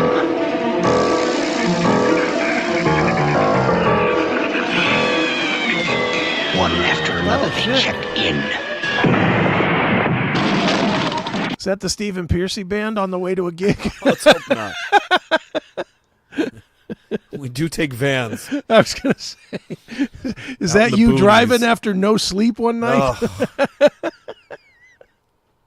Let's hope. Ironically, you've stayed at a lot of Motel Hells in the last year. You've shown us the proof. Well, they've been like at least Fairfield Inn or something. A step up from this. Yeah, not Motel Hell, but luckily, well, I've stayed at some sketchy ones over the years, but not recently. Not recent. Hell no. All right, more of this Motel Hell.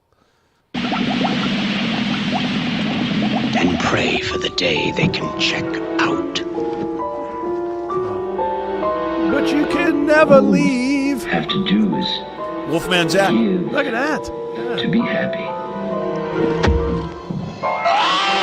Oh, that's the guy from You'll Cheers. Never forget Right. Ida. What are you doing in here, girl? And you'll never forget Vincent. He's trying to kill me! And hard as you try, you'll never forget their secret garden.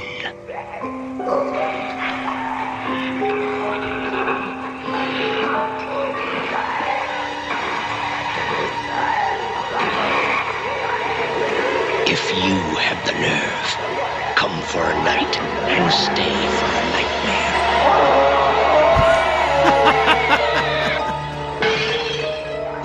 nightmare. Motel Hell.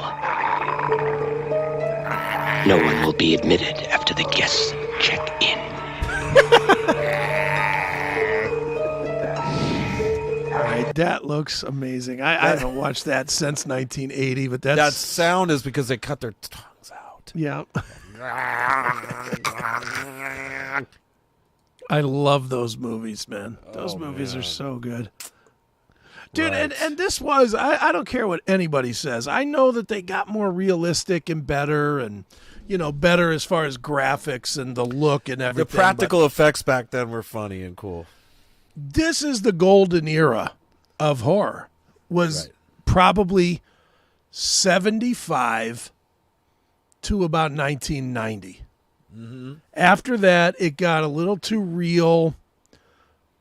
And I don't know what you think on this, and I'll name another movie here in a minute, but Do you think that in today's world, in 2024, we've kind of replaced horror movies with documentaries and docuseries on serial killers? Because true crime is beyond huge. Right. And I mean, everybody, when Netflix released that Dahmer thing, everybody watched all 10 hours of that Dahmer thing, which was gruesome as hell. That's a horror movie. Yeah. But it's not, I don't know how to explain this. To me, it's entertaining, but it's not fun, if that makes any sense. Yeah. Watching this shit when I was a kid, and even now, is fun. Well, and I'll add, the music's crazy. Like, no matter how crappy the movie is, like even Magic, you showed that. Like, that movie's kind of stupid, but the music was scary, right? Yeah, and absolutely. invoked fear. Well, they had that down at that time because they didn't have great graphics, so they had to set a mood. Right. And All you need is that violin sound. That like, and you're in. You're like, oh my god, this is terrifying. That puppet is terrifying. And I mean, dude, in those movies, a lot of those movies, they would set tones with just silence. What is it? The Omen. Right. The Omen, where it goes silent. You're looking at that room, and all of a sudden, the kid runs across the screen, and you get the da-da as the kid runs across the screen from silence. I can remember nearly jumping out of my chair in the theater.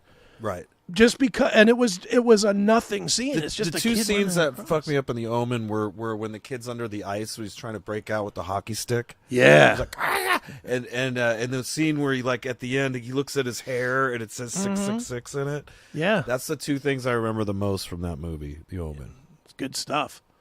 All right, here's another one from the same exact time period, and we're purposely not going to the big ones. I think we're not saying Nightmare on Elm can be Street big. or whatever. You know, to me, I think what I'm going for here is movies that affected us as kids in our childhood. Absolutely. And these are the ones for me too. Right. This one, I watch this every year. Not gonna lie, I actually own this one, and I will watch it again here, probably a little closer to Halloween, because it's one of my all-time favorites. It's one of the first ones I ever watched. I can still tell you where I was. I was at my friend Scott Purcell's house. They had HBO, and their parents went to bed at 9 o'clock, and we were able to stay up till like 1 in the morning and watch the movie. And this was one of them on HBO. And I can remember staying up all night watching this thing, eating popcorn, drinking pop, and it's still one of my favorite memories ever. And this movie terrified me. It's My Bloody Valentine. Ah, yes. You remember My Bloody Valentine? Mm-hmm. I'm pretty sure it had the guy for MASH in it. I think Radar. it may have. Radar. Well, we'll find out here shortly. I'm not sure if it does or not, but we'll find out. Here we go. My Bloody Valentine.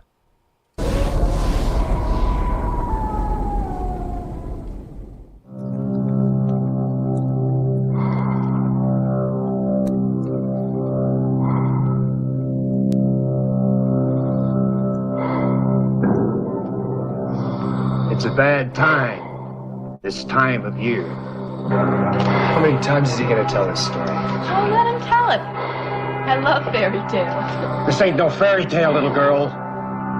If you don't take it seriously, you're a fool!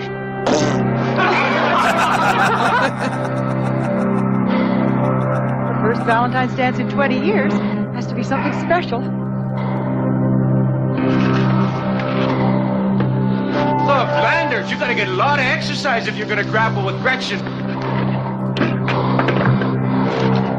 Oh, yeah? Well, I got a Valentine for her that she's never gonna forget. Right to the heart, huh?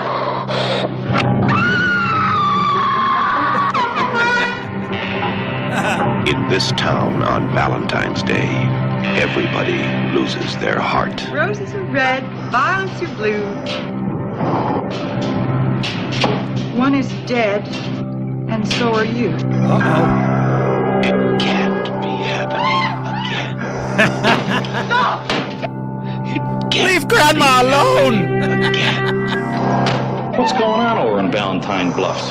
It looks like Harry Warden's back in town. It happened once. It happened twice. Cancel the dancer, it'll happen twice.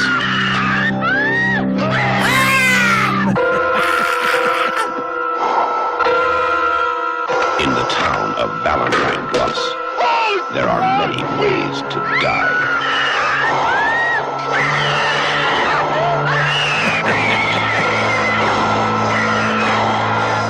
Take your pick. My Bloody Valentine. So good. Maybe I was confusing this for the different one. Yeah, I don't remember Radar being in this one. Let me see here. I'm just looking to see where people can watch that one. I want to tell people where they can watch it if they are so inclined. And if people have them in the chat room, movies that they want to recommend, please recommend them. Yeah. If me and Eric haven't seen them, we'd like to. I already got my next one up that I remember being Paramount Plus. Paramount Plus, folks, for My Bloody Valentine. And 3 more. And Pluto. So you can watch this one for free if you want to on Pluto TV. So there you go. Okay, what do you got? Okay. I have a movie with Dee Wallace from 1981. Okay. And this is a werewolf movie. This is called The Howling. The Howling. The Howling. This one, my dad, there was a point where me and my dad were starting to watch movies together. I guess he would have been in his 30s. Okay. And I was like 10, and he loved all this stuff, and he would let me watch all this shit. He didn't care. My mom would be like, "Hey, should he be watching this?" But my dad didn't care. And there's one scene in here where the guy, like, he goes, "I want to give you a piece of my mind," and he reaches in and pulls a piece of his brain out. And that really stuck with me. But let's watch this, The Howling. All right, nice. I love that. Dude, the funny thing, I will play it here in 1 second, but I don't ever remember my parents ever. And I mean, I'm trying to remember back if there's ever a time where my parents were like, "You can't watch that." I think my parents were very, I don't give a shit. My parents didn't care so much on the violence. I think the sex. It was a lot of sex. They would go, "Oh, this turn on." My mom would yell at my dad. Yeah. "Get this shit off! What are you, crazy?" Yeah, I can remember my mom telling me to turn my head or cover my eyes in some "Chrissy, movies. turn your head. You don't need to see these breasts." Yeah, and it was like, you know. Right. All right, here we go. The Howling from 1981. Ooh. What do you see? The Howling. Somewhere in this city, in this human jungle, it begins. Oh. Let's try. He's right there. What do you see? What's there, Karen? What do you see, Karen? What's there? Somewhere in these woods, in this primal, sensuous, secret place, lies an experience too terrifying for words.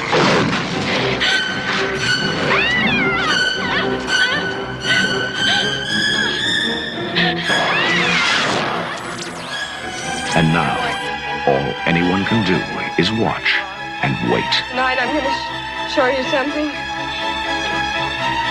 Make you believe. Wow.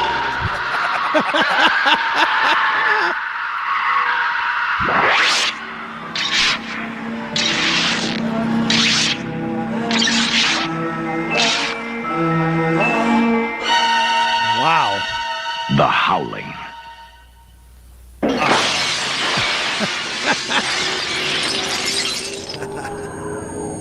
I've never seen this. Man, there's some great scenes they didn't put in the preview. There's the trailer. This guy, yeah, he's such a maniac in it, and they didn't show any of him. That sucks. The piece of I'm gonna give you a piece of my mind.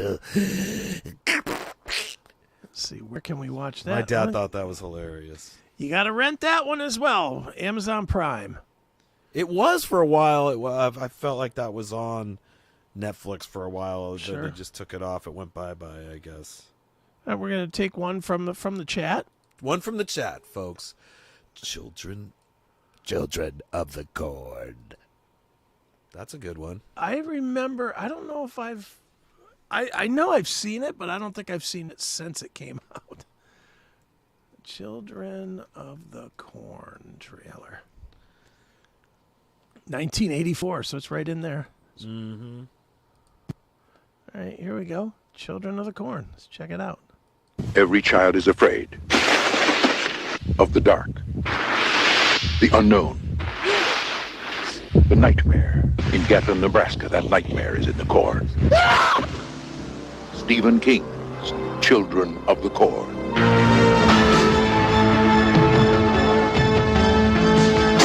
Praise God! Praise the Lord!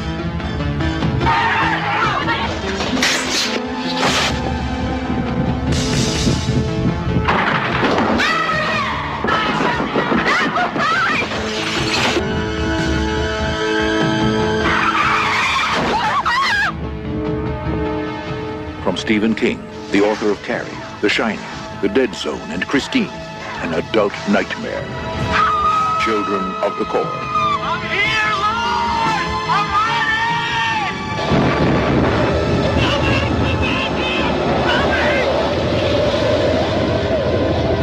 I'm Stephen King's Children of the Corn, an adult nightmare. I like it.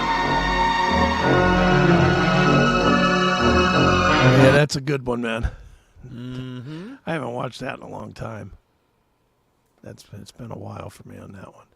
Is it Chris's turn? On? You can go. I mean, right. before you go though, again, I on every one of these, I want to tell people where it is. Right. Children of the Corn is available on look. Oh, there's a bunch of them. Hold on. On Plex, AMC Plus, Prime Video, Roku Channel, Tubi. So basically the freebies have it. So if you want to watch Children of the Corn, you can for free. Cool. All right, what do you got? I came across one that I kind of remember too. I'm looking off a comprehensive list of 80s horror movies. Humongous. Humongous? Humongous comes to mind. Humongous. These are lesser 82? known, maybe. Yeah, these are ones that would have been on cable TV in the daytime. All right. Back then that I would have seen. Maybe not necessarily big in the theaters or anything. Right. All right. Well, this one does not appear to be available anywhere, so you're just going to have to watch the trailer. That's right. All right. Let's see here. Present. Share screen. Humongous. Share. We'll pop you up to full screen. Here we go.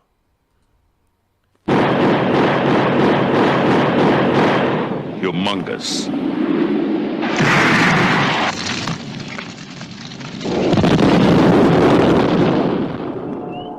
Six people stranded, cornered, hunted.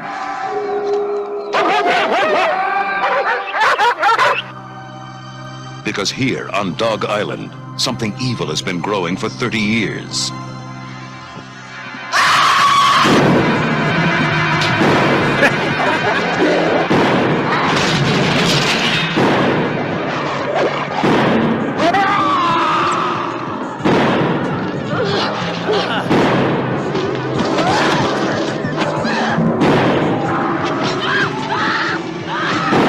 Humongous. It's loose, it's angry, and it's getting hungry.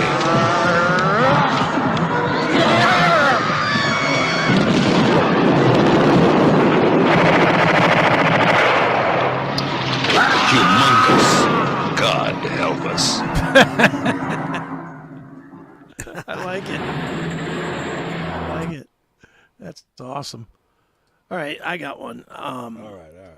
How about The Thing from 82? Oh, yeah. Now, this is a bigger movie, I know. Favorites. But this is a great movie. Still a great movie. Let's get that blown up here. Here we go. The Thing, 1982. This is U.S. Station 31. You read me? Found something in the ice. We need some help down here. Can anybody hear me? We found something. We found something. We found something.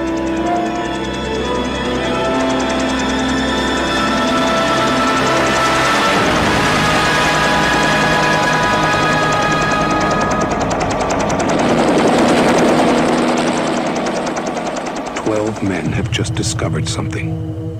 For 100,000 years, it was buried in the snow and ice. Now it has found a place to live. Inside. Where no one can see it, or hear it, or feel it. I know I'm human. Some of you are still human. This thing doesn't want to show itself. It wants to hide inside an imitation. It'll fight if it has to, but it's vulnerable out in the open. If it takes us over, then it has no more enemies. Nobody left to kill it. And then it's won. You guys gonna listen to Gary? He can be one of those things!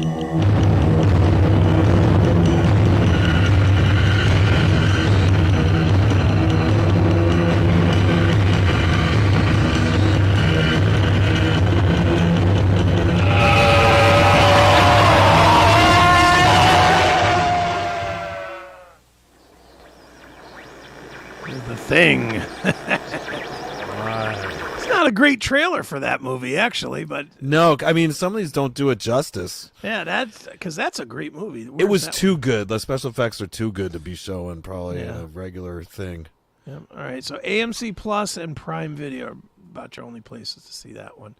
You want to do one from the chat before we go to you? Yeah, definitely. All right, let's try. I've not seen this one, so let's try The Sentinel. Okay. From 1977. Going way back. That's supposed to be one of our older watchers. One of our old people. No, I'm kidding. All right, let's see here. Is this also with Meredith Burgess? Burgess. Stars Chris Sarandon, Christina Rains, and Ava Gardner. Let's see if there's anybody else. John Carradine. Burgess Meredith, yeah. He's in it. I thought that was him. He's in it. Rocky! The Sentinel, Rocky! You can't win, Rock! You're being chased by the Sentinel, Rock! You can't beat him! All right, here we go. The Sentinel. I have you seen this? I vaguely remember this. I don't remember this one. A movie. I barely remember it. Let's see. I mean, I know it as a Priest song. That's it. But let's see. Let's see what this is. It's one of the nicer tree-lined blocks in New York, and only 20 minutes from the center of town. Oh, and just around the corner there's a supermarket and the cleaners. That's for the And a dirty old Sentinel that lives on the 3rd floor. He's blind. Blind? Blind? Well, then what does he look at? There is danger everywhere.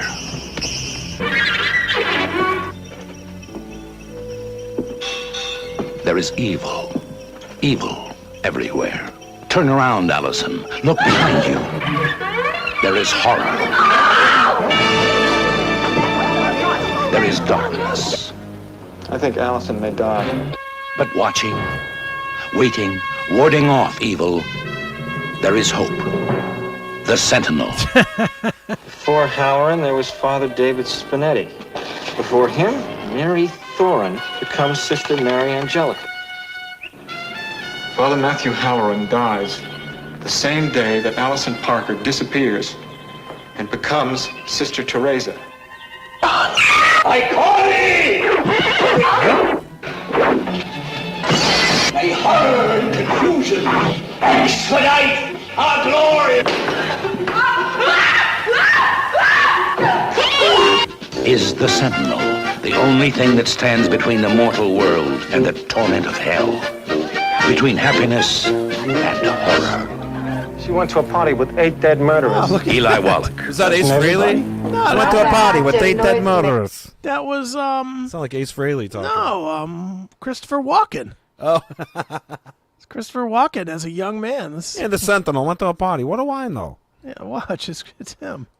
Between happiness and horror? She went to a party with 8 dead murderers. Eli Wallach. Doesn't everybody? Sounds like Ace Frehley. Hatchet noisemaker.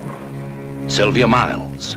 Nobody has lived in that building for 3 years. Ava Gardner. Martin Balsam. Jose Ferrer. Arthur Kennedy.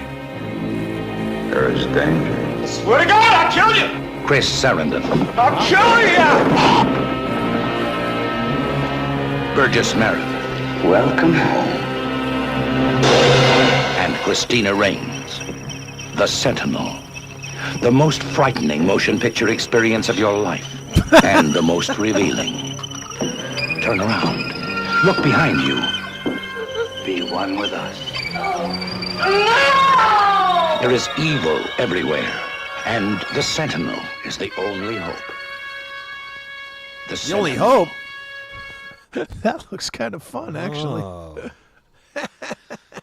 All right, what do you got, Eric? All right, well, I'm going to take you back into the scary time machine to 1985. Okay. With a movie that I also recall Wasp having a song from called Scream Until You Like It. Oh, yeah. And this movie is called Ghoulies.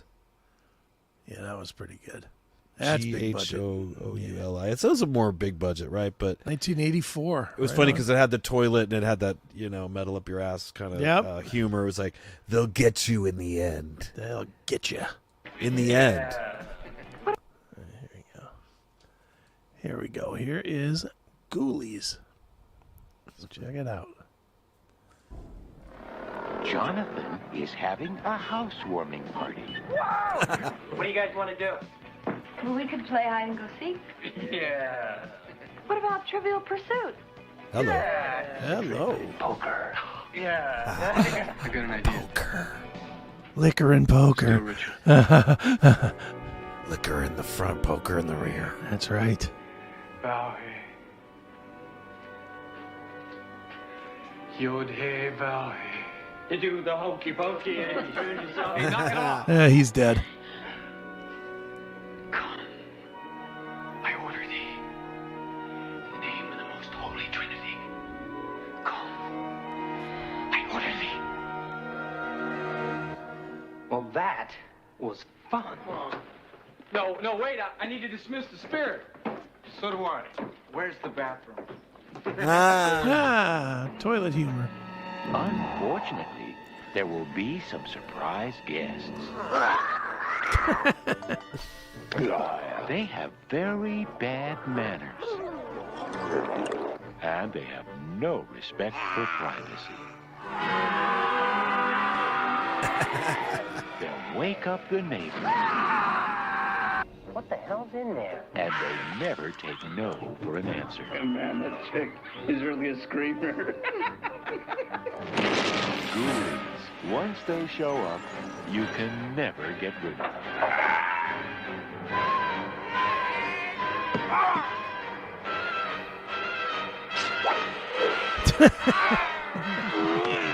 Ghoulies, they'll get you in the end. I almost want to pull up the Wasp song now that's Scream Until You Like It. I'm pretty sure it was from the movie. It shows all the scenes from it or something. Look it up. Skip to that. Let's present. Share screen. Go to The 80s were so awesome. fun. It was such a better time than now. For entertainment, and it was definitely better. Let's see. Wasp. If I could spell Wasp. Scream Until You Like It. That was like a Top of the Pops live. The first one you have, the top one there. Yeah, I'm just trying to see. Oh, from Ghoulies 2. Oh, is that why? Okay, it was for the part 2. Yeah. So it's from Ghoulies 2. All right, did you want to hear some of it, or just to remind people? Well, I guess we could. Yeah, let's hear some of it. Come on, 30 seconds. Just give us 30 seconds. That's some like Wasp.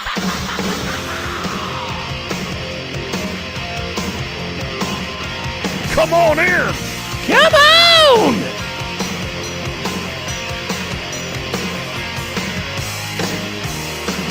Come on in, you know this ain't no dream.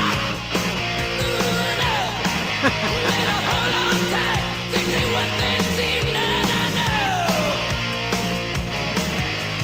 Don't be afraid if your heart's burning ready to go.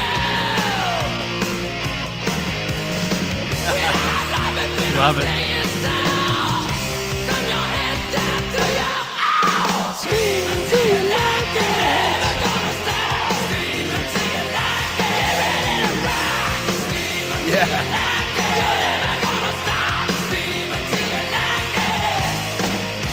don't care what anybody says. Wasp was great. Yeah, they were. It was, still are. Love. I think the Ghoulies 2 was a way better one than the first one. Was too. it? Yeah, I think that's maybe the one I had seen and didn't realize it. Yeah, I didn't see Ghoulies 2. I saw Ghoulies 1 and I didn't love it. But all right, I'm gonna pick one more and then you pick one for the more road. and then Okay. we'll call it out. One for the road, one from Chris, one from me. Yeah, let's see. I am gonna go with this is a more recent one, but it's one of my favorites. Thanksgiving. All right. Are you familiar with Thanksgiving? We didn't.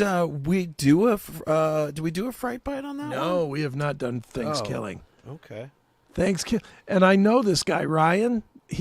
This guy Ryan. He's an Ohio guy, and I've hung out with him at Rock on the Range from his work with Thanksgiving. Right. This movie it's so stupid, but it's fantastic. It's so dumb. All right, here we go. Thanksgiving. I used it for a backdrop. That's what it was. Okay. On one of the episodes. Probably Thanksgiving. Right. Thanksgiving, sir.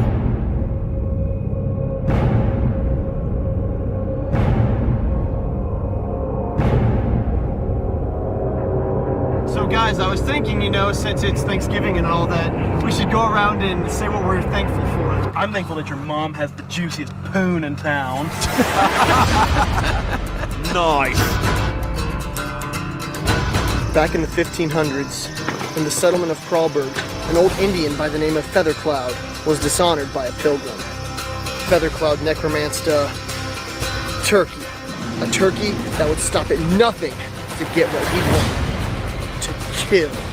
Yeah. Everything's gonna be okay. You don't believe me, do you? I do believe you. There's no such thing as an evil turkey. There's no such thing as an evil turkey. This little baby bunny got its stomach gnawed open by a beak. Not just any beak. A turkey beak. There's no such thing as an evil turkey. There's no such thing as an evil turkey. Oh, wait. I lied.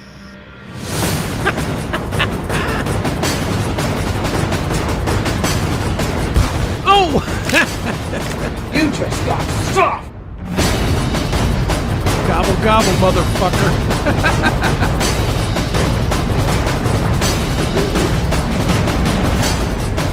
Go deep, Johnny.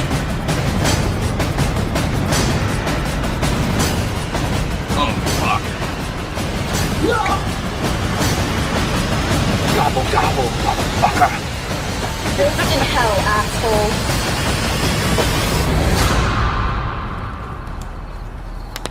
Yeah. Woo!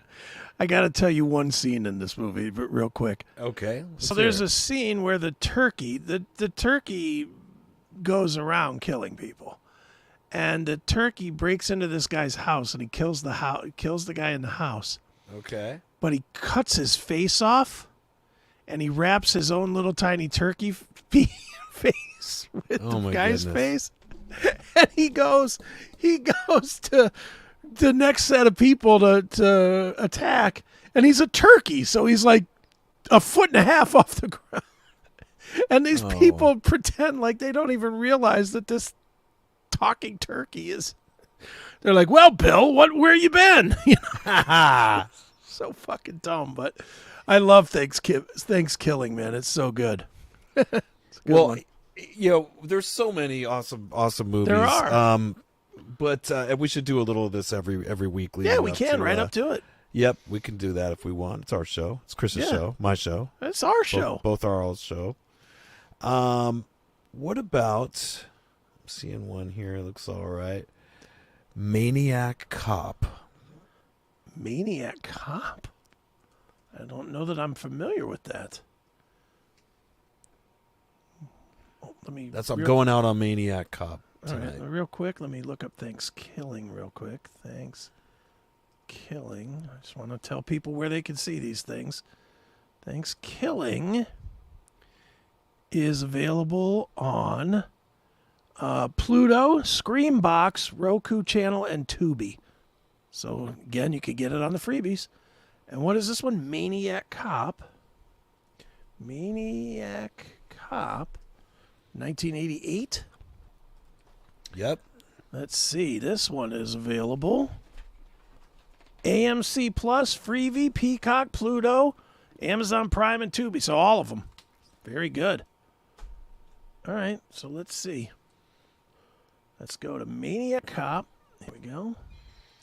Ooh, look out. It just jumped on me. All right. Here we go. Share the screen. Maniac Cop to wrap tonight. Here we go. See what this is about. There's someone out there. No one knows his name.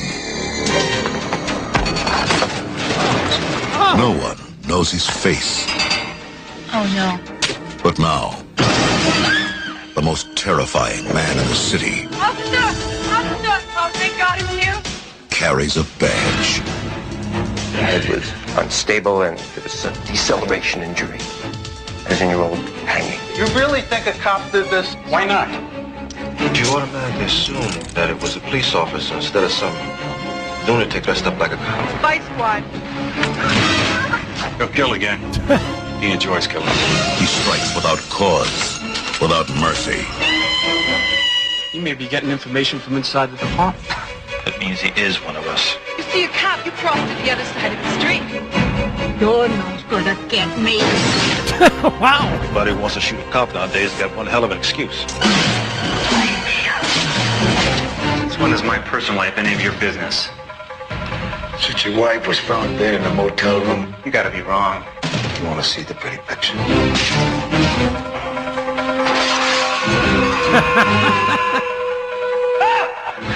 Keep your hands where I can see them. Hold on, I didn't do any of this. When a cop turns killer, you have the right to remain silent forever.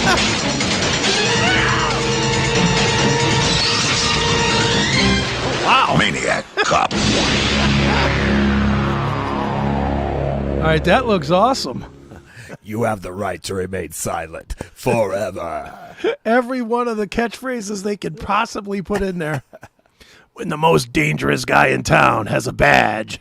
It's so silly, like, looking back, how they all had the same dude doing all the narrations for same all the voice scary guy. movies. Remember, they used to just call that guy the big voice guy. And it was the Right. same voice for... How Well, much that's- money you think that guy retired with? Well, that was the golden age, because now it's just AI. Yeah. Mm-hmm. You would. I mean, the hardest thing is to train it to have personality to the voice. But something like that guy, the way that guy read, Yeah. back in the day, there wasn't too much to it. It was it just one. But note it's getting he better, kept though, now, saying. because I know I use something called 11 Labs. Right. And what I do is I can do a read, so I can read it with my inflections and also so it gets the names right, so it doesn't say live instead of live or whatever. Right. You know, I can do a read in my voice, and then I can upload it to 11 Labs and then pick a voice, and it'll give it to me the exact inflections, but in that voice. Nice. It's pretty cool.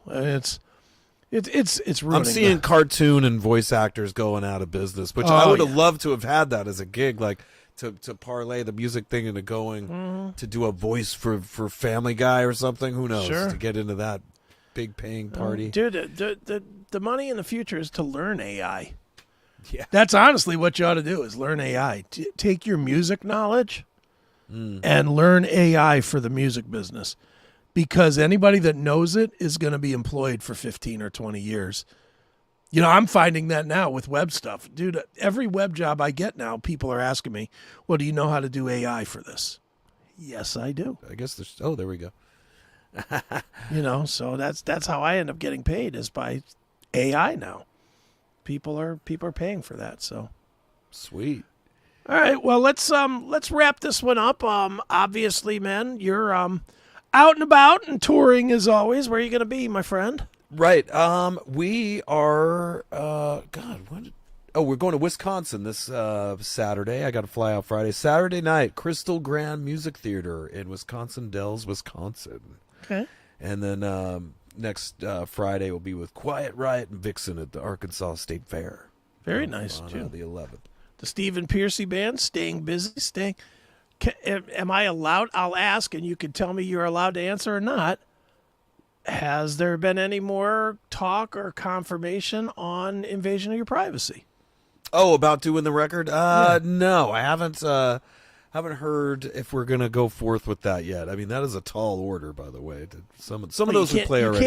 You can't learn 8 new songs that you don't know now. Come on. No, I can learn any song. I mean, it just depends if Steven's up to it. Out of the Cellar was a valiant effort. I found that we haven't been doing that as much the last couple shows. We've been doing the more greatest hits show, being that there've been fairs and stuff like that. Sure.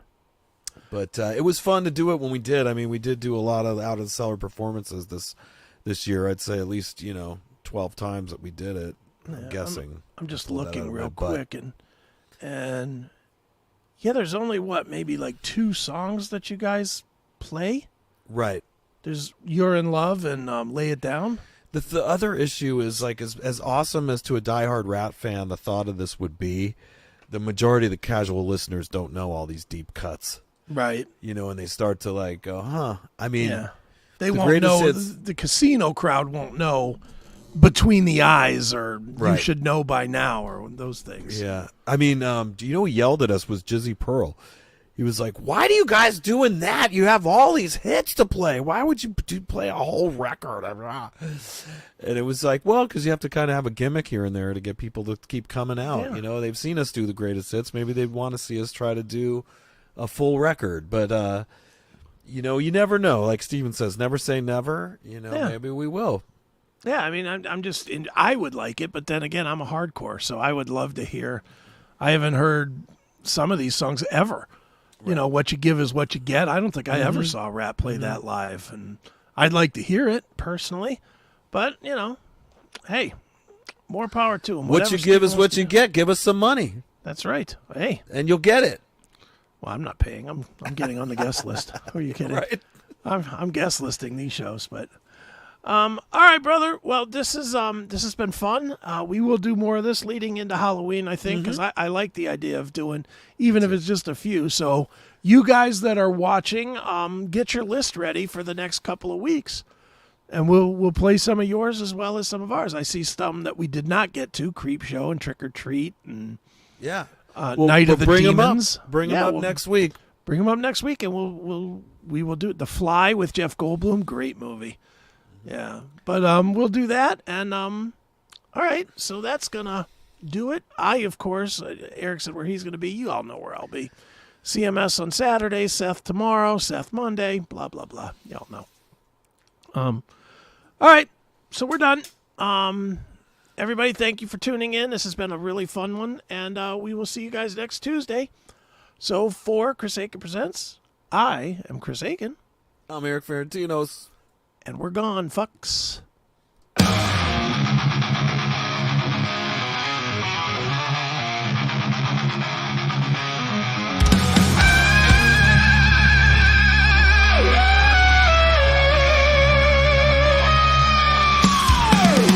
with his mohawks fighting wild. Beach mentioned West living like a child. Chris ate those crickets, man, he's in hell. Dreams of bacon and cheese, now he fell. Erik's gone, SS1 screams loud. Guitar